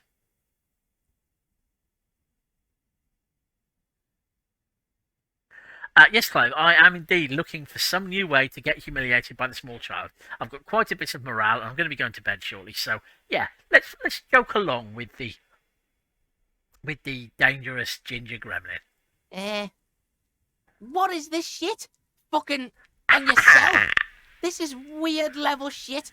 Kuno doesn't go there. Got you off balance now, haven't I? Yeah. Fuck your shit back to normal. What is this? Yeah, well, think on.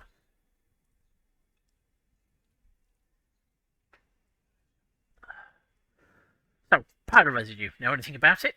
That's where Kuno gets his daily hit of electric. Kuno Shazam. Kuno rides the fucking lightning in there, pig. Bet you'd like to ride the lightning too, wouldn't you? You feel tired and old, but you could have that sparkle in your eyes. Shut up, electrochemistry. What's with the tube of Magnus Solum, Kuno?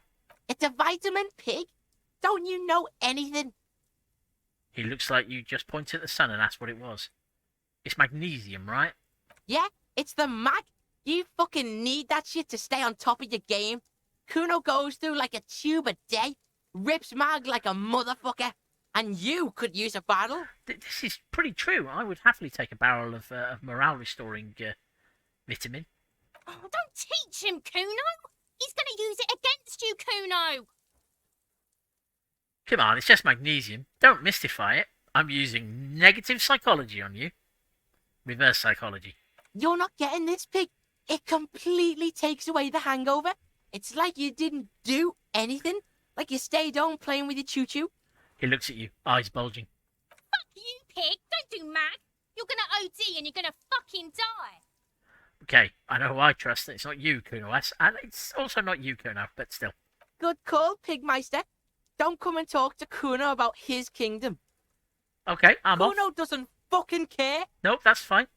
I was coming over to see if you were all right and attempting to bond with you some more, and you've abused me, but I've got you off balance. So I feel like I won that exchange. It's playing choo-choo a euphemism. No. No, it isn't.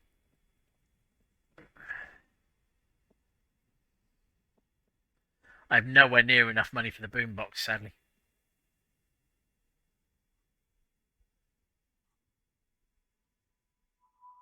This is the lock, isn't it? A crumpled billboard reading, Samaran butter soaks in the canal. 2 ugly lines mar the bright countenance of the blonde boy depicted. +1 ominous visual calculus. Whoops. Keep pressing escape to try and get out of things. Visual calculus. I don't think I have any visual calculus clothes, do I? And I need to put a point into visual calculus anyway, so... And I'm not doing that because logic is for science types. I do have some neat office shades, but I suspect that they are not sufficient to give me a reroll. Crumpled billboard reading. Yep. I will just quickly check my tasks.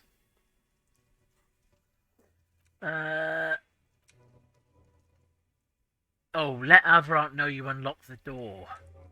I don't really want to do that without my moral compass. You shut up for the night.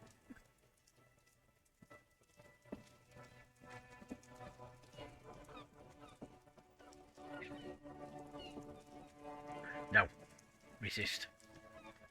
Let's go and have a brief chat with the cryptozoologist's wife. Given we're heading to the harbour tomorrow.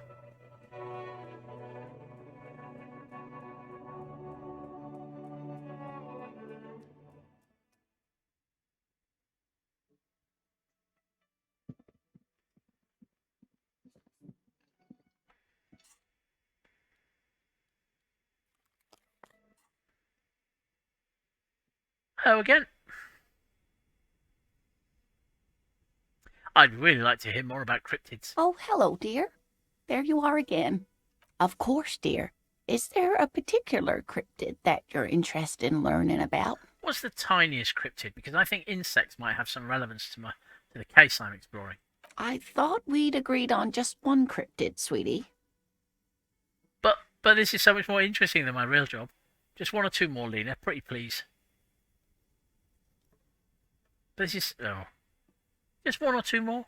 Can't say no to that. Hey. Well, the smallest cryptid is the Cryobacter catlensis, a unicellular bacterium. It was discovered in one of the northernmost points of Kotla on the Boreal Plateau by renowned geologist Caitlin Migenou some 70 years ago. What's so special about it? The bacterial colony Migenou found had remained alive while frozen in ice for longer than anyone could reliably estimate. Certainly from before recorded history. A cursed bacterium. Migenou disappeared shortly after injecting herself with the bacteria she had brought back to study. No doubt in hopes of prolonging her own life. I have literally seen this horror movie several times. Wait, she injected herself with it? You mean there's an immortal geologist wandering the world? I don't understand. Why would you prolong your life? Being alive is terrible. Bit emo. I intend to live forever too, as a symbol. Bit off the wall. She's preparing for the end times. She wanted to witness and record the twilight proceedings. Too weird. Immortal bacteria, immortal geologist, that's too wide. Wait, she injected herself with it? Yes, the bacteria had survived in the ice since times immemorial. It is not hard to see where she could have gotten the idea. So there's an immortal geologist wandering the world, gently hitting small rocks with a tiny hammer. Yes, and she's quite mad, too. After she treated herself with the bacteria, she stopped aging, but also became increasingly eccentric and irascible, so that even her oldest friends were forced to pull away. Are you the geologist, Lena? We can assume that she has been living somewhere in the wilderness for decades now, all alone except for the Cryobacter catlensis coursing through her bloodstream. It'll be fine. What's the biggest cryptid? That would be the giant of Coconur. She says, as if it's common knowledge. Tell me about the giant of Coconur, Lena. The giant lives in the most arid parts of the vast Coconur Desert in South Samara, casting a strange light across the barren wastes. Wait, what do you mean by strange light? Mirage or psychogenous luminance. She does not elaborate the nature of this luminance further. And just how big is it? No one knows for sure. It is like an awful mountain appearing from below the horizon and expanding to cover almost a third of your field of vision. Is this mountain-sized glowing horror dangerous? The towering luminosity of Coconur is a bad omen in local folklore. Some say it's a fata morgana, others, fate unimaginable. That's what makes it so peculiar. A species surviving at the very limits of scientific law. The giant of Coconur must be the largest animal the planet can support. What does it eat? Is there any way we could feed it immortal geologists? There are limits, you see, to how large a metabolism an ecosystem can beget. Some say a gravity anomaly below the Coconur Desert might allow the creature to grow to these gargantuan sizes. Great. This is great shit. You need more. I do need more. You're right, Inland Empire. And you've not steered me wrong yet, despite occasionally having the odd wobble around curses. I own several new shirts, thanks to you, and now I'm going to own information about the most dangerous cryptid. The Gnome of Jerome. Not what I was expecting. The Gnome of Jerome? That sounds terrifying. The Gnome of Jerome? That doesn't sound too bad. The Gnome of Jerome? That doesn't sound too bad. Oh, it is. None of his victims survived. Grieving relatives never even found their bodies because the gnome's venom dissolved organic tissue. What did this cryptid look like? It was reportedly a small creature with webbed fingers and a protruding forehead and an ungainly little thing. Quite scary to look at. A couple of campers found it when it was already dying. They heard an odd wailing in the woods and followed the sound. They were scared and wrapped it in tarpaulin to suffocate it. It still took the Gnome of Jerome an entire day to die. Are there any photos of it? Alas, no. And the first scientist who got his hands on the creature's corpse put it in a jar of formaldehyde, thinking that would detoxify the gnome's venom. Did that work? Instead, all the venom leaked out of the creature's teeth and into the surrounding liquid, dissolving the creature itself. A poetic end, perhaps, but a real loss for science. She says mostly to herself. Are there any invisible cryptids? What an interesting question. And the answer is yes, there are. What's that? The call de mama d'aqua, or thin whisper of sound. And that's precisely what it seems to be. Self-replicating sound waves, invisible and intangible. It's very afraid of us, which makes it incredibly difficult to track. What does it sound like? Could it be here, right now? What evidence is there of this animal being a sound? Why is the Mamadakis so afraid of us? Well, that's obvious. Interesting. What about? What does it sound like? Like nothing. It's such a high-pitched sound that us humans can't hear it, nor can other animals. It could be ringing right outside your window and you wouldn't even know it. Could be anywhere. Everywhere, even. Okay, but how can an animal be a sound? Many scientists have asked the same question. Some have claimed that it isn't itself a sound, but a tiny corpuscle that emits sound waves. But there's no evidence to support this theory. There's no evidence to support this theory, but it's scientific fact. Could it be here, right now? It could be. As I said, it could be everywhere. And we wouldn't know any better. It could be ringing all the days of our lives and nights. What evidence is there for this animal? Plenty. It's the evidence that led to its discovery. In the 20s, a group of Areopagite ornithologists, that is, scientists who study birds, were trying out a new recording technology for capturing sounds outside the range of human hearing. When playing back recordings they had made in the foothills of the Ea mountain range, they noticed certain anomalies, patterns that seemed random at first, but on closer examination were consistent with the waveforms of songbirds. Songbirds. Just not eagerly. Yeah, I just take it as read. The scientists soon discovered they could track and even predict what appeared to be feeding, mating, and migration patterns based on sound waves in a strictly delimited range of ultrasonic frequencies, even higher than those of the highest-pitched bat calls. She transforms, when speaking about these strange animals, into a confident woman. They realized that they had discovered a new species and called it the Coldamamadakwa, after the Paracanassian name for the voice of God, which is said to be very silent. Go on. They grew quite obsessed with these little birds. Even though they couldn't see them, they could distinguish among individual birds and even began to name some of them. Name them? Sequester, Time, Joscan.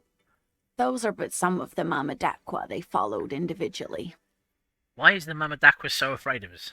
That is a sad story.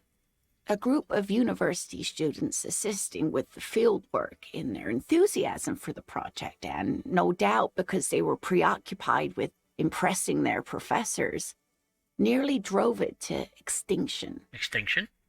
They tried to communicate with it and had no other means but sound.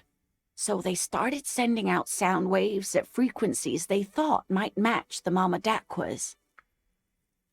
And what happens when a sound wave meets another sound wave of the same frequency, dear? I do not know. This lady really should be a teacher. She's really good at the explaining things thing. They cancel each other out, they amplify each other. I don't know. Well, dear, they cancel each other out. Okay. And these tests were performed so recklessly that when they happened upon the right frequency, well, they wiped out most of the population. There's probably a moral here. Great regret washes over her. A Wending cloth. Oh ho. After that, the corpuscle appears to have migrated elsewhere. There have been recordings of anomalies similar to those spotted in Ea, but they've been few and far between. It's impossible to confirm the presence of any stable Coldamamadakwa population anywhere. Interesting. What about? What about what? Man, I just can't get enough of these crazy cryptids. I'm glad you like them, but I'm not really one to tell you about all of them. You should ask my husband if you get the chance. He's the real expert. That's all for now, ma'am. Okay, so it was interesting. I'm not convinced any of that will have any bearing on anything, but it was very interesting. I particularly liked the vast glowy mountain guy. I'm not going to bother you anymore. Although, The door is closed. Still nothing. Okay. The murmur in your ears recedes slowly. Your breathing normalizes. That's one lucky door. I can't tell if I'm missing something or if I'm being tricked into thinking I'm missing something with her.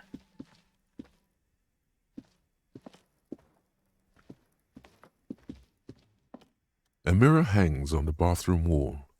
In it, your face, adorned with the expression.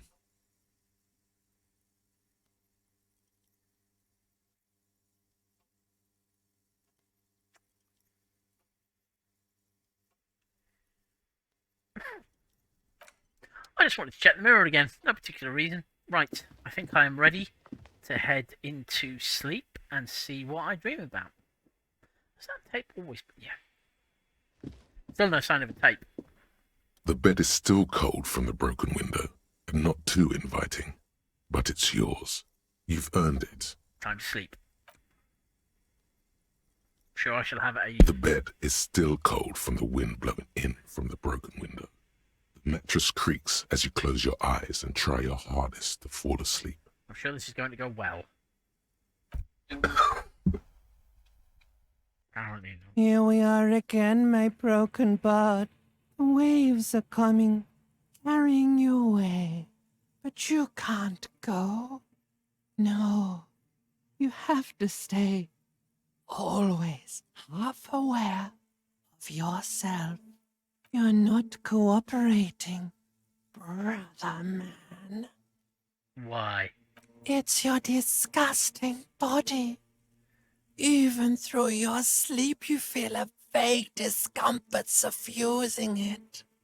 Your belly and your sides are unpleasantly tender.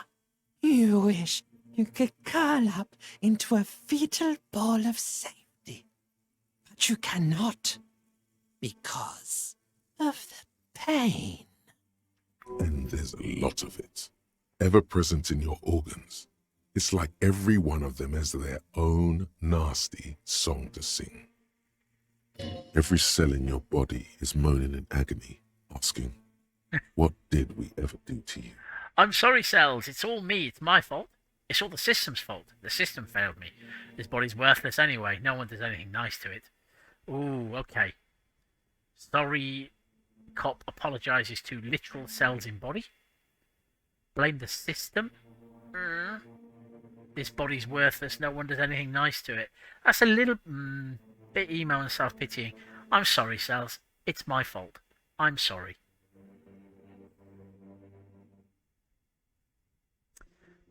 They're my cells.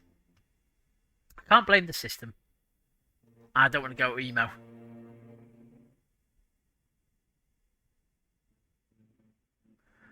I suppose I might as well apologise to the cells, but I don't really feel it.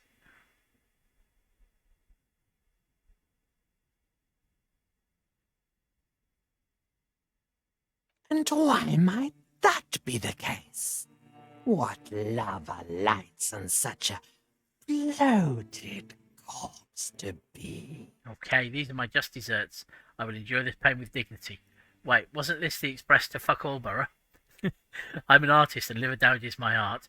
I think I need medical attention.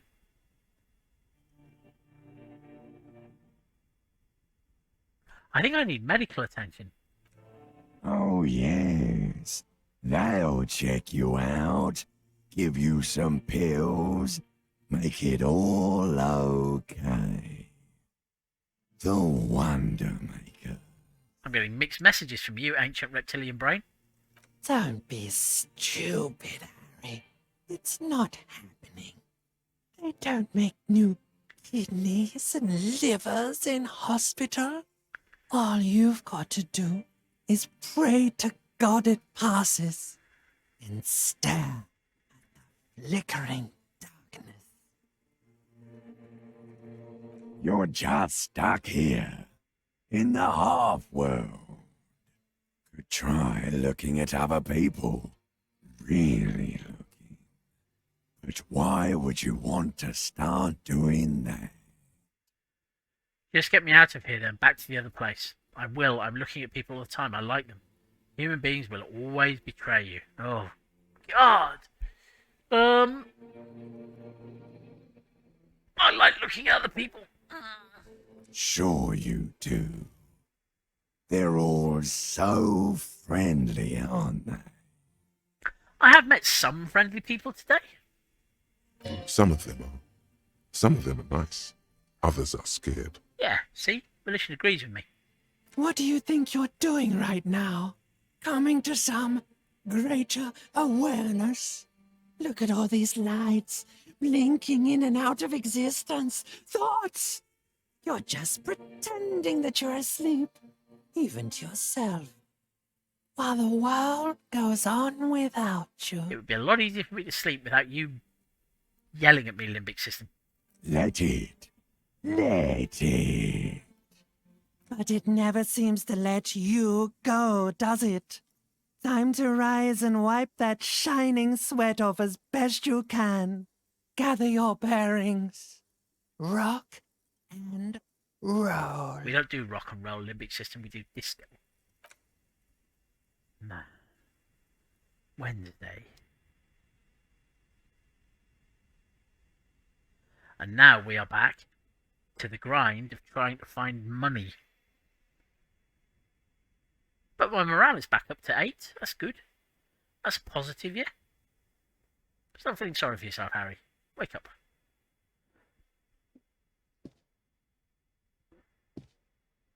And we have loads to be getting on with today.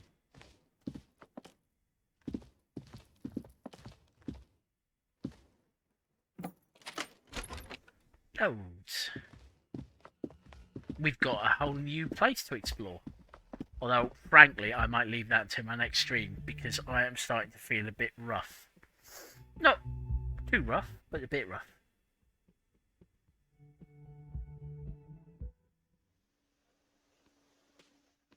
What's going on here?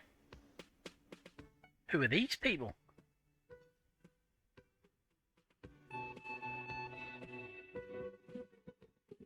Good morning, Kib. Yes? Nothing. Nothing. Good morning, Yata. About my bill for tonight. Got the 20 real? Not yet. Then why are you wasting my time and yours? I thought we were getting along better, Gata. Who are these? Do I want to talk to them? I'm worried about that. Let's find out who they are. I'll stop worrying. A woman in an RCM patrol officer's uniform winces as she notices you. Yeah, I thought that was an RCM outfit. I would really prefer not to talk to you right now. Why? We haven't even met. A patrol officer is the lowest rank in the RCM, below lieutenant and sergeant. Hold on, you're a patrol officer in the RCM. I'm on a murder investigation. You're the cavalry. Is everything all right? Why don't you want to talk to me? Hold on, you're a patrol officer of the RCM. Yes, I am. I'm a cop too. I know. Hey, Here's the real deal. I'm on a murder investigation. Are you the cavalry? I'm definitely not the cavalry. Okay. Is everything all right? Why don't you want to talk to me? I don't know. I mean, why would I want to talk to you? Have I wronged you? I've done that to a lot of people. It's cool to see another cop. I thought Kim and I were the only ones. God, I don't know why. I'm just trying to do my best. Let's just do this by the book, okay? Why? I bring word of the end to company. Yeah, okay. Have I wronged you? I've done that to a lot of people. No, you haven't wronged me. It's okay. She shakes her head and brings out. Excellent. I've never met this woman before, clearly, in that case. Something changes in her. It's pity. Pity comes over her. Okay, fine. Let's talk. What did you want? See?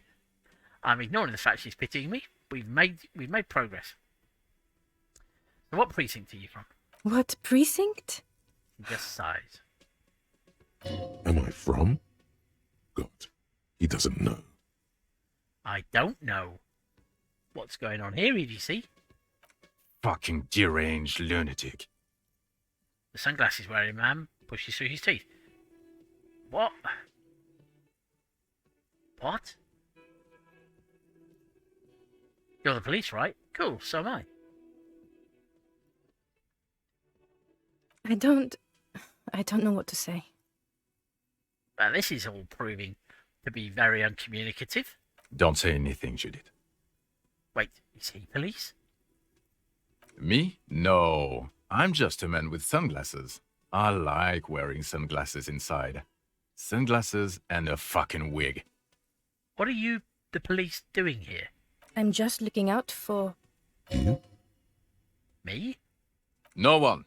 I'm just a man with sunglasses. And you are... A policewoman, a horse-faced woman, say nothing. Say nothing, let them incriminate themselves. I just want to do my job, that's all. She says quietly and looks away. Okay. Bye-bye. You look like shit. Your ruffled face reflects in the man's sunglasses. I feel he's not going to be any more communicative than she was. And I don't mean that as a metaphor. You look like shit, asshole. I don't look like shit. I know it's intentional. The last couple of days have been rough. Look, doesn't matter. It's what's on the inside that does. I'm never going to get this case solved. Clive, are you implying they're from my precinct, but due to the brain damage I've suffered due to excessive amounts of alcohol and drugs, I have forgotten that? The last couple of days have been rough. Oh, don't be so modest. We're looking at several months' worth of damage here. Kind of a miracle you're still up and at it, to be honest. Oh, come on, Jean. It looks like it's been a rough week on him.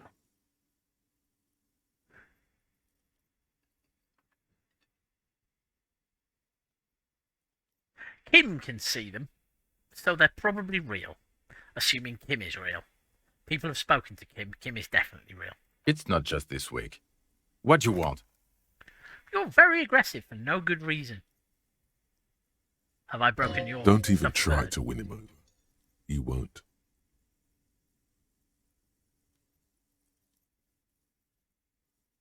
Ah, come on, EDC. There's something strange about this guy. I'm going to figure it out. You know what it is. It's like the two of you know each other. Just ask him. Okay, EDC says, tell me the truth. You know me from somewhere. Oh, I definitely know you from somewhere. Another life. From where? From another life? Yes, from another life. A different life. Maybe the life of a police officer belonging to the ranks of the... He pauses. To what station do you think you would belong in this alternate and totally fictional reality? Oh, God, I can't remember which precinct I belong to. I think I'm 41st? Am I 41st? Am I 57th? I'm definitely not 69. I'm not either of those two. I think it's 41st.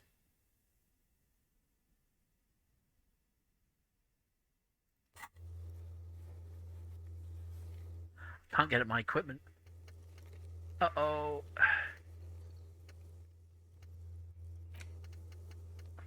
Don't mind me.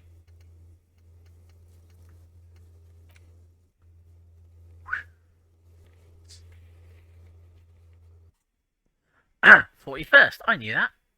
Okay. That's plausible. That's entirely plausible. Now we're really getting somewhere.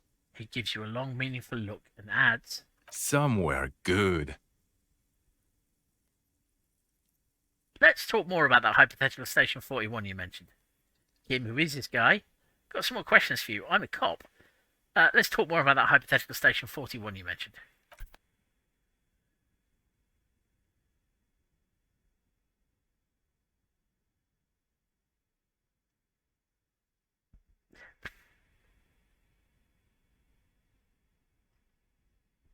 Who else is in our imaginary police station? You're not going to believe this, but... police officers. Yes, sir. Solving crimes, locking up bad guys, and get this, and not getting that drink on at 2 o'clock. That sounds unlikely. Just some regular boring motherfuckers in suits and uniforms. Nothing spectacularly extravagant like you, the far-out son of Lung. Wow. Who is the far-out son of Lung? Okay. Oh, it's you eccentric genius. I mean, with your unorthodox approach to police work, it has to be you. Not even a little bit. It's an urban myth about an officer who is so far undercover he can't remember who he is. As I said, just an urban myth. You are not the son of Lung.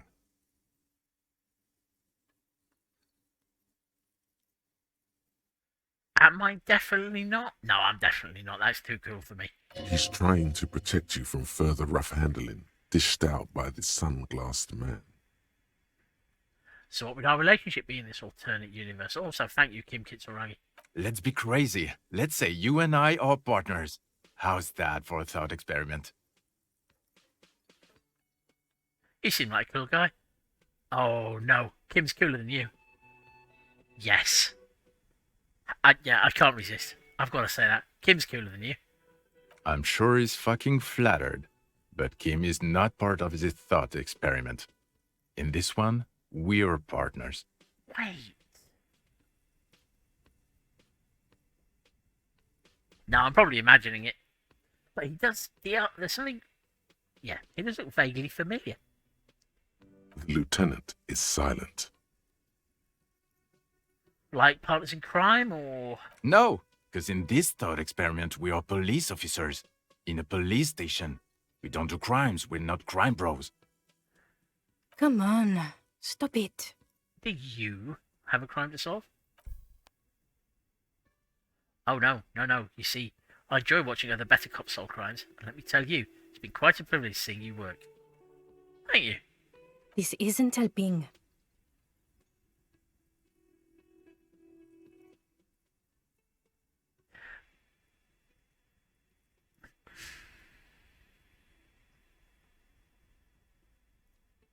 Okay, so we know that neither of the two precincts actually wants me to successfully solve this crime, because that would mean that they would have to step in and take responsibility for the district. So presumably these are two high-class, important officers from the two districts here observing, maybe. Neither can I, partner. Neither can I. His grey eyes suddenly flash above the glass frames. They feel sad. It's a mere second, but it feels like you saw something. A gram of compassion in that sadness. Kim, who is this guy? I'm not getting involved in this. Wow, okay. It's not my style, he thinks, glancing at the man in sunglasses and the woman beside him. Oh boy, they're mad at him. No wonder. He just doesn't recognize them. Got some questions for you. I'm a cop. About what? You don't look like a cop. You know what you look like? A prophet, a revolutionary, a sack of shit. I don't know. You tell me. Like a man down on his luck. I'm trying real hard here, man. That's a bit too pathetic even for me. I don't know, man with sunglasses. You tell me. Thank you, James, for suggesting I look like an asshole. Wait, we are talking about Harry Dubois here, aren't we?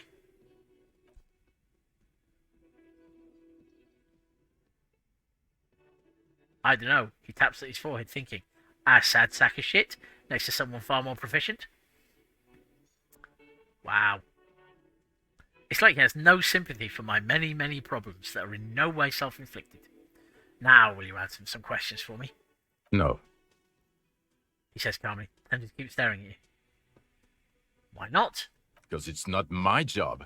Why don't you go and fucking do yours and solve this damn hanging? If you don't want to answer questions, maybe you want to hear me say things. Actually, I don't want to hear you say things. Whatever, man with sunglasses and a bad attitude. Come on, Jean. Okay, say things. I want to hear you say things. I'm not going to now.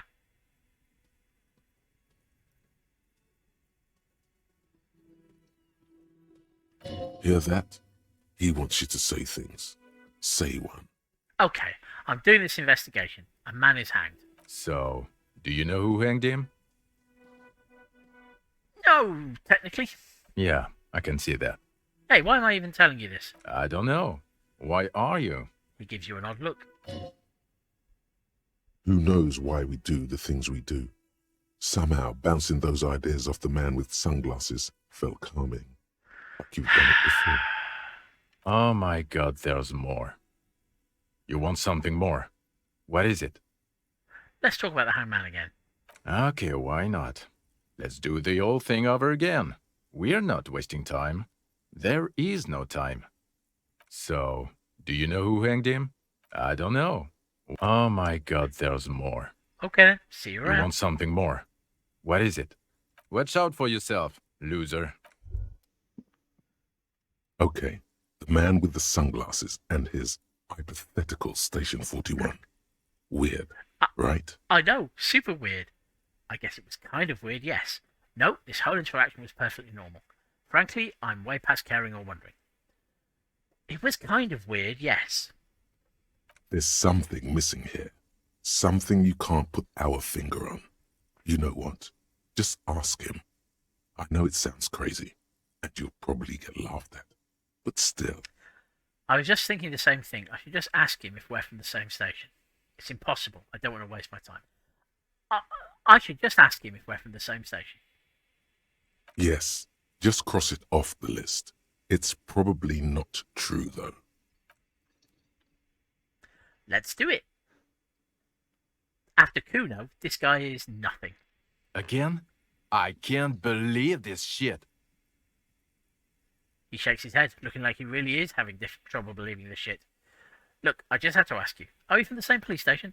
I'm going to say no, just to see what you'll say to that. What'd you say? Okay. Yeah, probably not. I don't remember you from anywhere. Okay. I'm going to say okay, because I think it'll annoy him. Okay. Okay. Jean, he said okay. Give it a rest. Okay, I was clearly wrong. He is a firefighter, male nurse, animal control agent, something of that kind. Not a cop. Go on with your cop work. Don't let me stop you again. Okay. See you around. Well, I gained a skill point out of that. Right.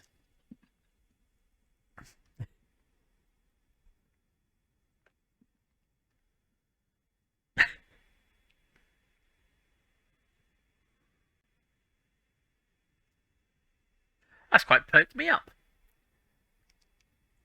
Oh, is it raining? It's raining. Was that? Could it be the Col de Mamadakwa? No, it's probably just your imagination ringing in your ear. Is it? Is there a ringing? Listen more closely. There seems to be an extremely high-pitched ring. Ultrasonic. Lena said it was very high-pitched, right? It's like something tickles your ear. Wait, Kim, do you hear a high-pitched noise? No, listen closely first. There it is again. You're about to rediscover a long-lost species. I'm about to discover a long-lost species. Keep listening. It must be very close. Maybe, just maybe, it will come towards you. That would proper cheer me up. What are you doing? You're a police officer, not a pansy ornithologist. The only birds you should be looking for are healthy women of childbearing age. Honestly, physical instrument. It was impressive when we picked the barbell up, but now you're just being weird. Wait, Kim, did you hear a high-pitched noise? No, I don't hear the Col de Mamadakwa, and neither do you. How do you even know about the Coldo Mamadakwa? You were in bed when I crept downstairs to ask the cryptozoologist's wife about it. Of course he doesn't. He's deaf. He's not deaf. Move your head towards the sound. Oh no. The sound. It's moving away. Somewhere over there. Go after it. Oh, God. No. Oh, Too late. It's gone. There is no ringing anymore. Just the sound of the streets. no, come back, please. Listen more. Keep your ears peeled, then. If the species really has migrated to Martinez, you're sure to hear it again.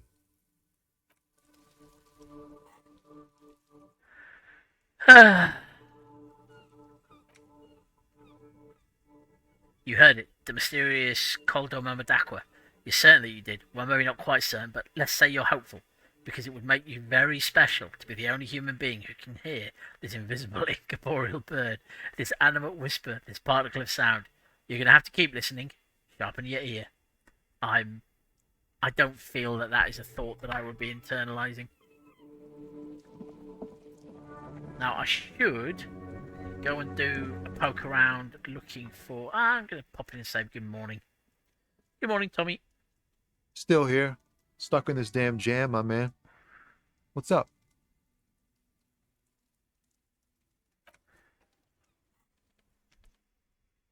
I've been distracted.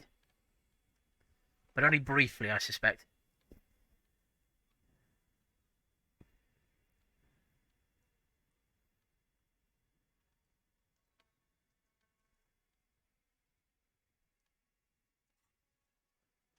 Still here.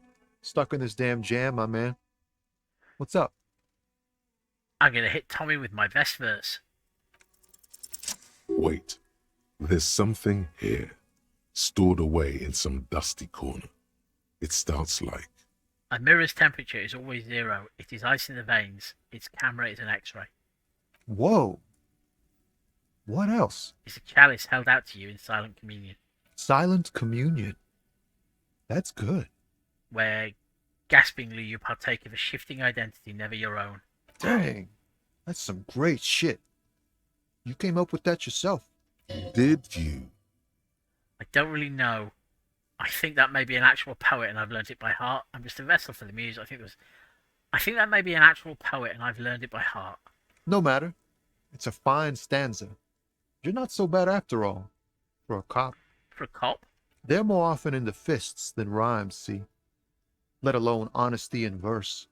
In a small office behind the old military hospital, hunched under the green glow of his desk light, Officer Hans Blau browses through a test print of his Futurist magazine. It's called The Futurist.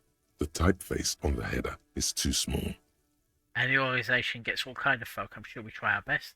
I'm doing what little I can to do right by people. No joke, man. Fuck the police. Any organisation gets all kinds of folk. I'm sure we try our best. The lieutenant looks at you in silence, a curious look in his eyes, nodding slightly. Well, you've given me some hope, I guess. He gives you a thumbs up. You found some common ground with this man. Even impressed him. The next time you look in the mirror, though, remember those words. That's all for now. Bye.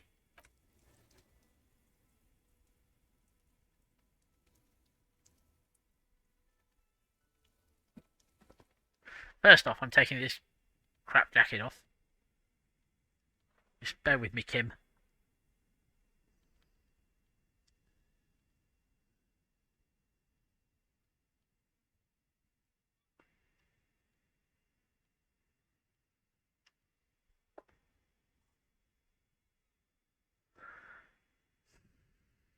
I don't want to get money off Tommy.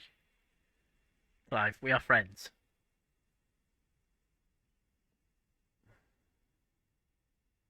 I wonder if I should go back and poke the mirror. No.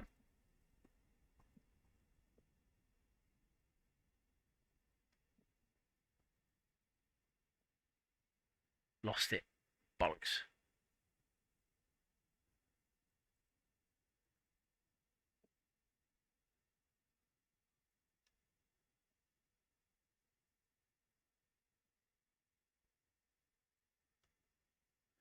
Morning, labourer types. Looks like we'll never know what happened here. I should go and tell Edra, actually.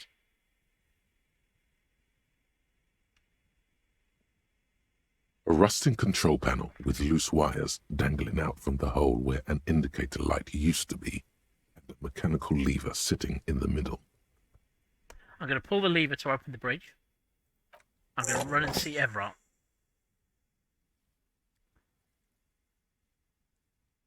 You grab the handle and pull the lever up. As soon as the metal connects against the contact pins, you hear a loud clunk. Then The water lock starts moving.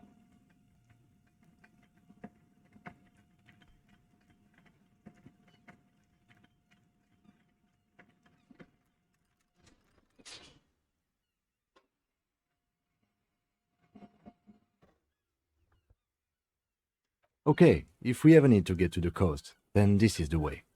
But please, contain your wanderlust for now. I don't want us to get sidetracked, not with everything that's going on. Focus on one thing. Achieve it, then the next, he thinks. That's the task chain. Okay, Kim.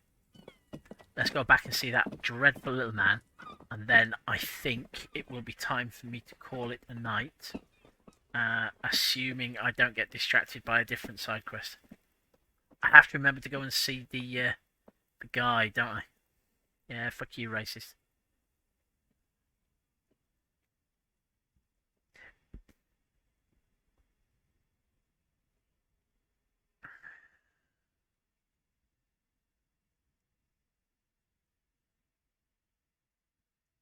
Hola, Wandering Man. How can I help you? That weasel I visited, turns out he has one hell of a colonial mug collection. Yeah, the janitor who gave me the key to his apartment said the guy's a bit of an asshole. Yes, his mug collection certainly represented antiquated social values. See how we're all busy concentrating on the racist mugs? That's what the ruling class wants. A man with such a funny mug collection can't be that bad. All I'm saying is he had lots of mugs. Like I said before, I don't know much about this weasel, but the bossman said he's a real piece of work. Thanks for helping out, friend. Okay.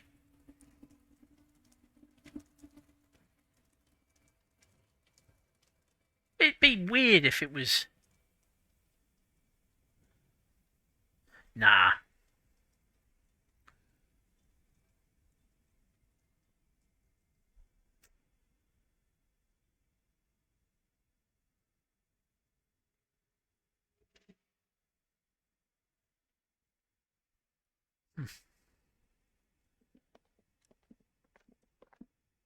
Gotta check that. The file cabinet stands steady as ever. Sliding out, a drawer presents you the folders you already went through. Yeah, On yeah. top of them is the handwritten note. Yep, no worries. The drawer slides shut. Kingdom of Conscience. Here we go. The Kingdom of Conscience will be exactly as it is now. Moralists don't really have beliefs. Sometimes they stumble on one, like on a child's toy left on the carpet. The toy must be put away immediately, and the child reprimanded. Centrism isn't change, not even incremental change. It is control over yourself and the world. Exercise it.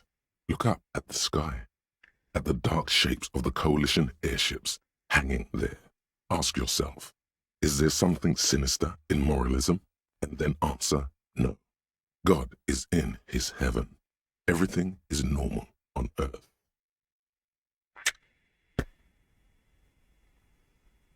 I should have been a communist, shouldn't I?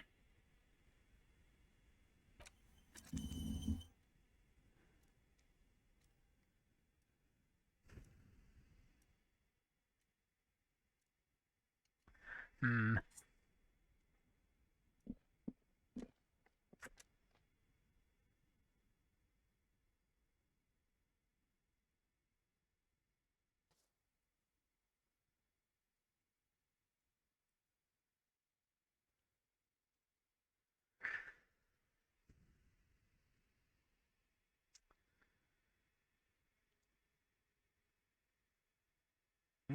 Snow is quietly covering the numerous wine bottles and cigarette butts on the ground. Someone partied really hard here. Did I do this? Well, yes, I think we can say with relative confidence that it was you. This is really sad. I must have been miserable. Looks like I had a lot of fun. I'm still not completely convinced it was me. I must have been on an advanced scouting mission in the harbour. This is really sad. I must have been miserable. Yes, this scene isn't exactly ripping with joy. Let's just move on. But there is a bottle there by the looks of it.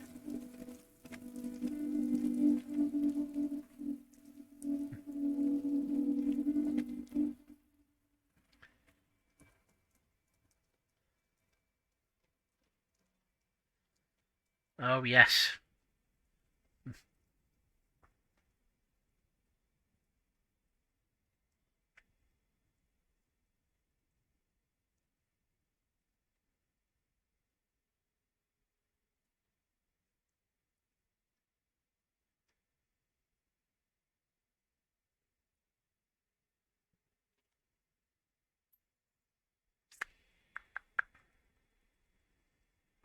Why the hell did I buy a dice? I don't think I can subject us to that borderline racist Scottish accent again.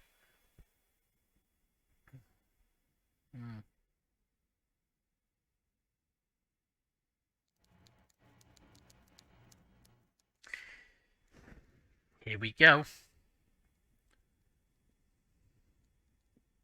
I'm not sitting in that fucking chair again. Assuming this is the same guy. Yeah. Mr. Dubois, a pleasure as always. You don't have to sit down this time, since you've already sat on that chair.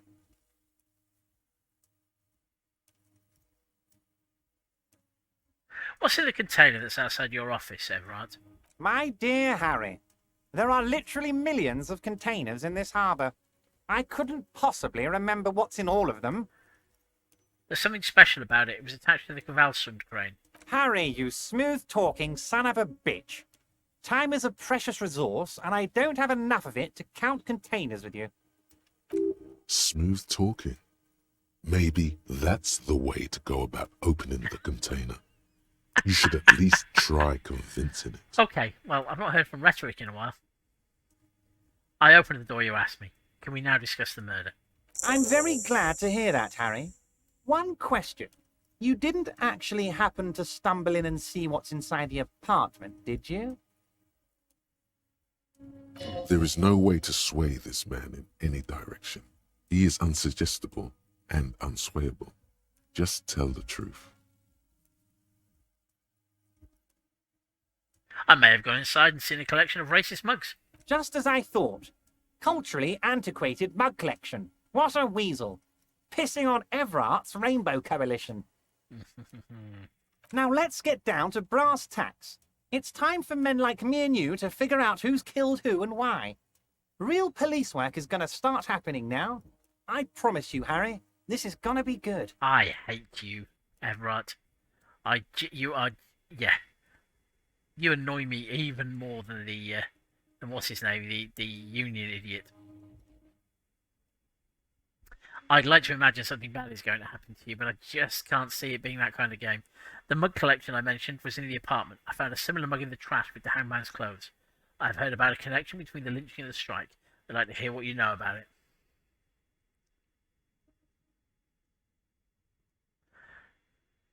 Now that's the obvious clue to pursue, but... yeah. By now, I'm sure you've figured out who the dead man was working for. The bad guys. Wild Pines. Sent to scare us. Another violent measure of the top hats against us flatcaps. Uh-huh. I'm listening. Harry, this strike is the culmination of many, many mistakes made by the Wild Pines group. They tried to shut the strike down by sending in armed mercenaries. Yeah, I already knew all that, thank you. You mean our victim? A security contractor? Can you imagine that? Workers standing in peaceful protest, united in the spirit of fellowship, and they send hired killers to mow us down with machine gun fire? I'm talking beasts, hardened killers from proxy wars in Yisut, Semenine, Saramaritsa, you name it, they've done it. Raping, killing, burning villages, killing little children for the Senorita Pineapple Company, Harry. Everything they did there, they brought over here. They want to turn Revachol into a third world slum. Honestly, the only thing they didn't do is kill the village elephant. Hold on, you have a village elephant?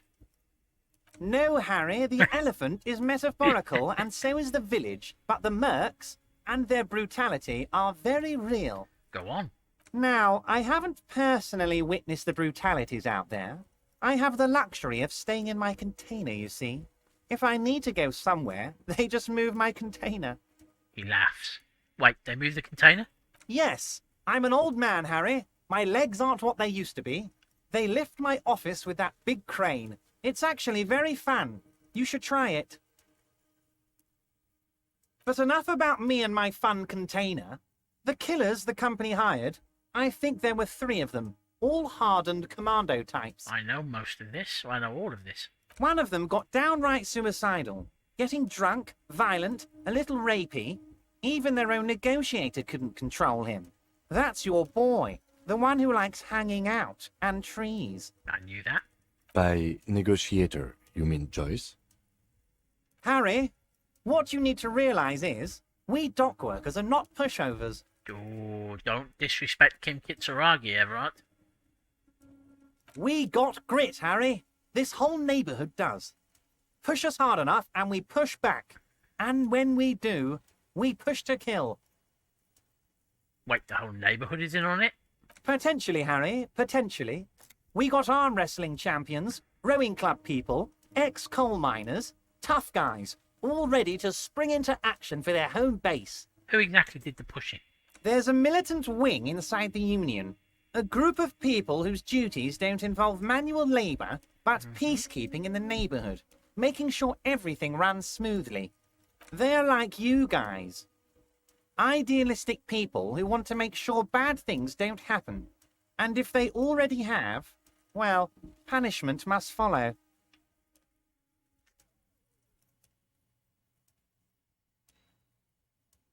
So these idealists killed our victim?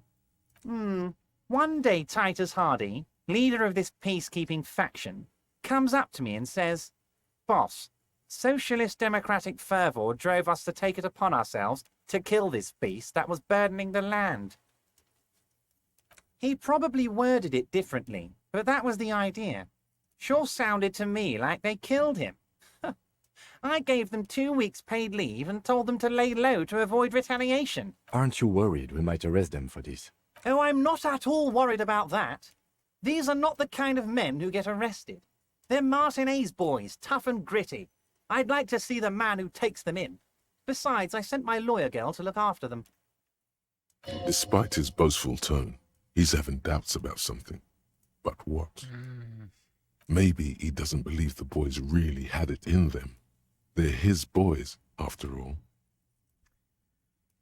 Yes, I agree. I also don't think they actually did it. I think you're sharing information with the police because you don't think they actually did it. That's very clever, Harry. Yes, they might have said it just to impress some girls or something. But Titus has a bad temper, so the chances are 50-50.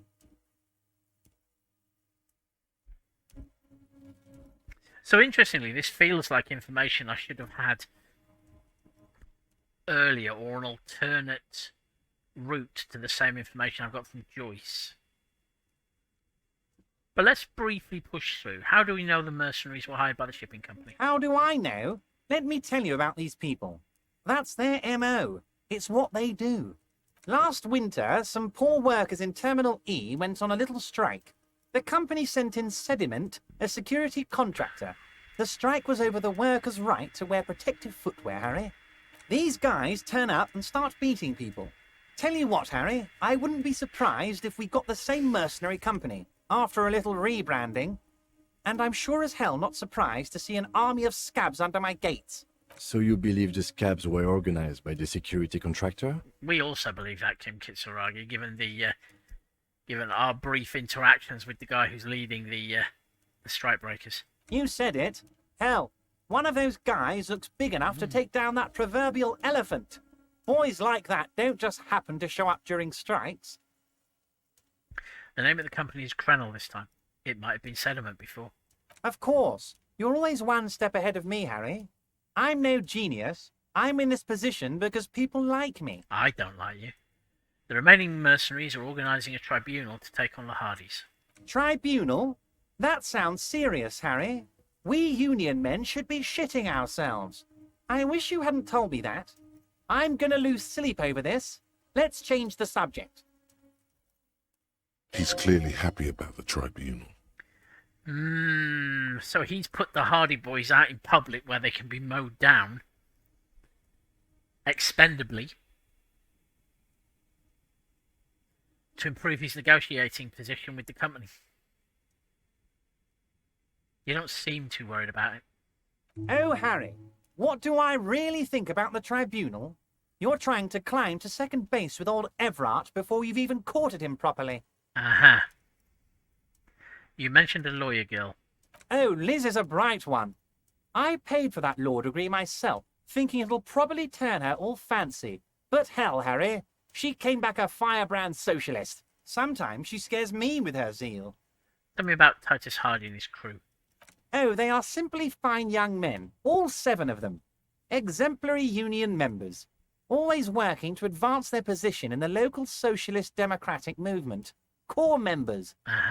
Old Theo used to run them, but things really kicked into gear when Titus took the reins and named the group after himself. Gotta love his initiative. Interesting. Who's second in command? They're almost all of them great guys, born leaders.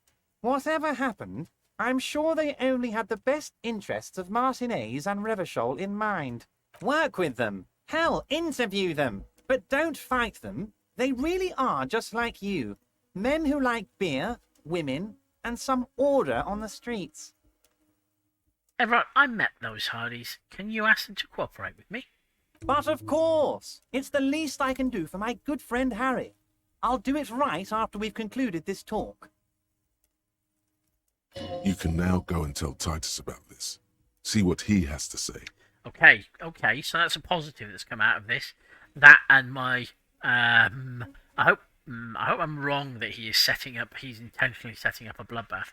Also, Harry, here's 5 real. Wait, why are you giving it to me? I'm not giving you anything. I'm just holding out 5 real.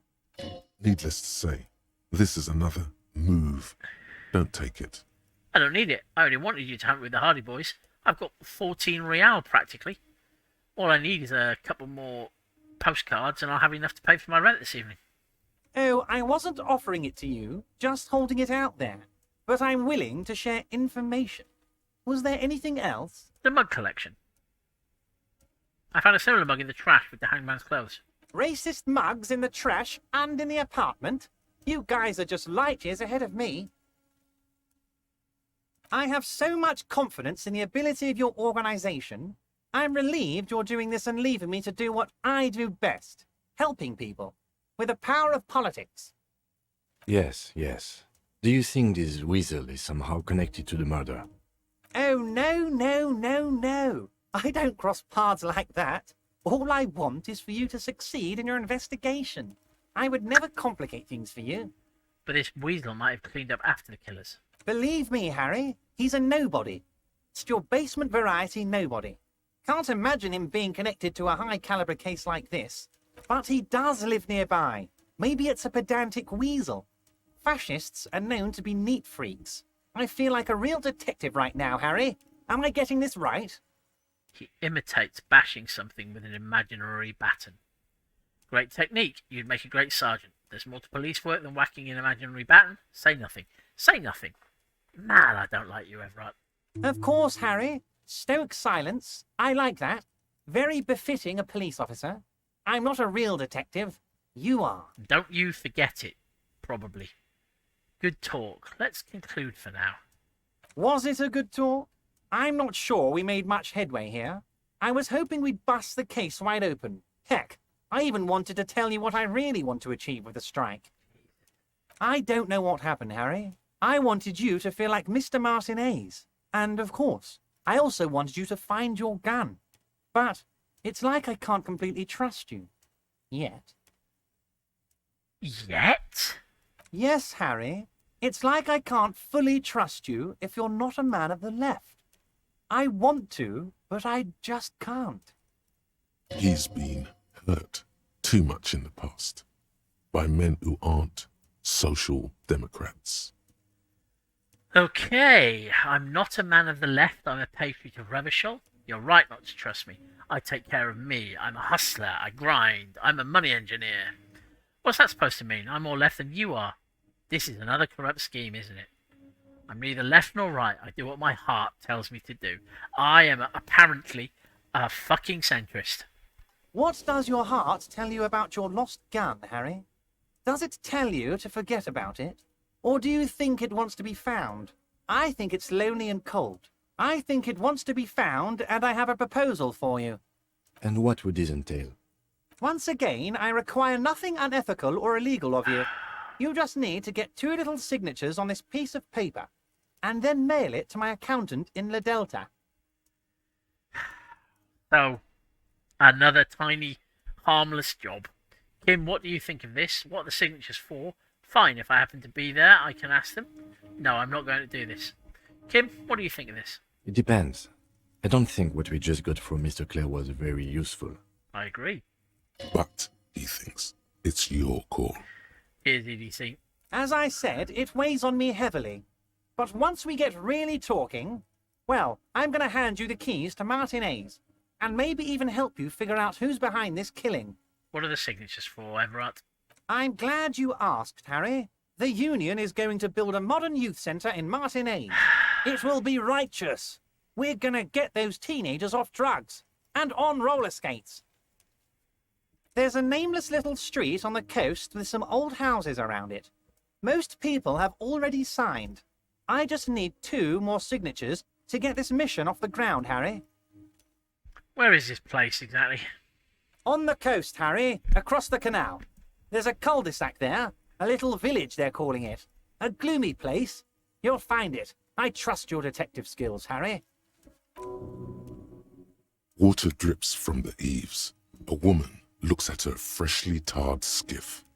There's a pair of cavalry boots under the fish in the box, and the wind howls like a vicious spirit. What will happen to the current occupants? They are just going to have to deal with the construction noise for 6 months, and then they'll be living like kings. Right next to a fancy new youth centre, designed by the best architects from Stella Marie.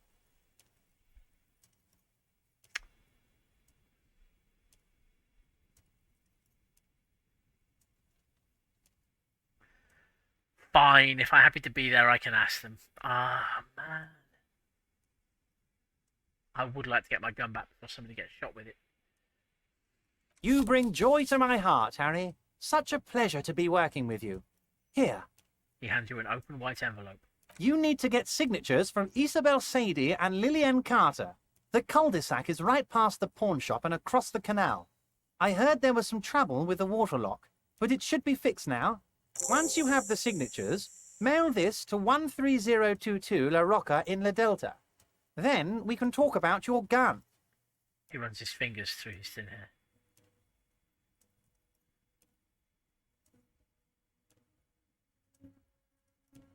Everett, I'm going to leave now, but we might talk again later. See you soon, Debardeur. Just kidding, but not too much.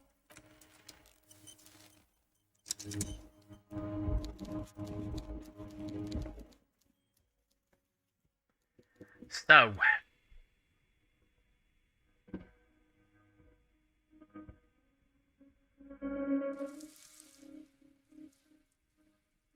we have a couple of leads to follow up. We have an excuse to go to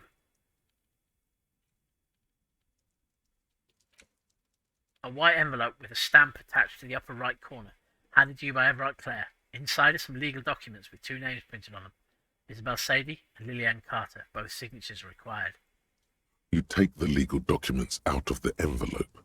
A 12 to 40 month construction period and the zoning plan in the addendum. Look at the zoning plan. The youth centre cuts into the ocean like the bow of some great modern ship. Apparently, it's going to cover most, if not all, of the street and the square between the existing houses. It's 3 stories tall. Kim, what do you think of this? I'm no property lawyer, but it looks fine. I like the print size. They're not selling or leasing anything. It's not a perfect solution, but... He shrugs.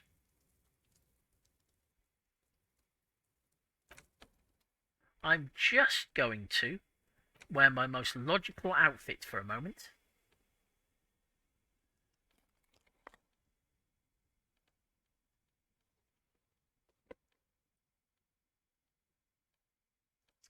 I really don't trust this.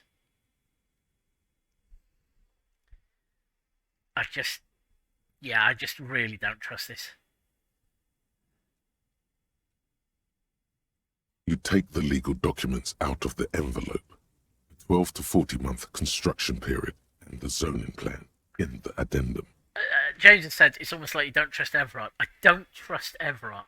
I think he's not set the Hardy Boys up. I think he's taken advantage of the fact that the Hardy Boys are claiming that they murdered the mercenary. I think he's intentionally given me a little job, knowing that I'm going to go in there and see the mugs, so that I'll think he's on my side because he doesn't like racists. And I think one of the tasks that he's going to give me, perhaps this one, is going to fuck me. Or everybody else. Also, I'm remembering that the dice maker said that a youth centre just didn't help. Anyway, here's a white check. You may retry it. Let's do it. There doesn't seem to be anything of interest here. No fine print. You're smart. You can read. Can read, but apparently I can't read very well. Let's take these dreadful glasses off. Put my nice warm drama shirt back on again. Actually, no, I'm going to leave the intersolulary.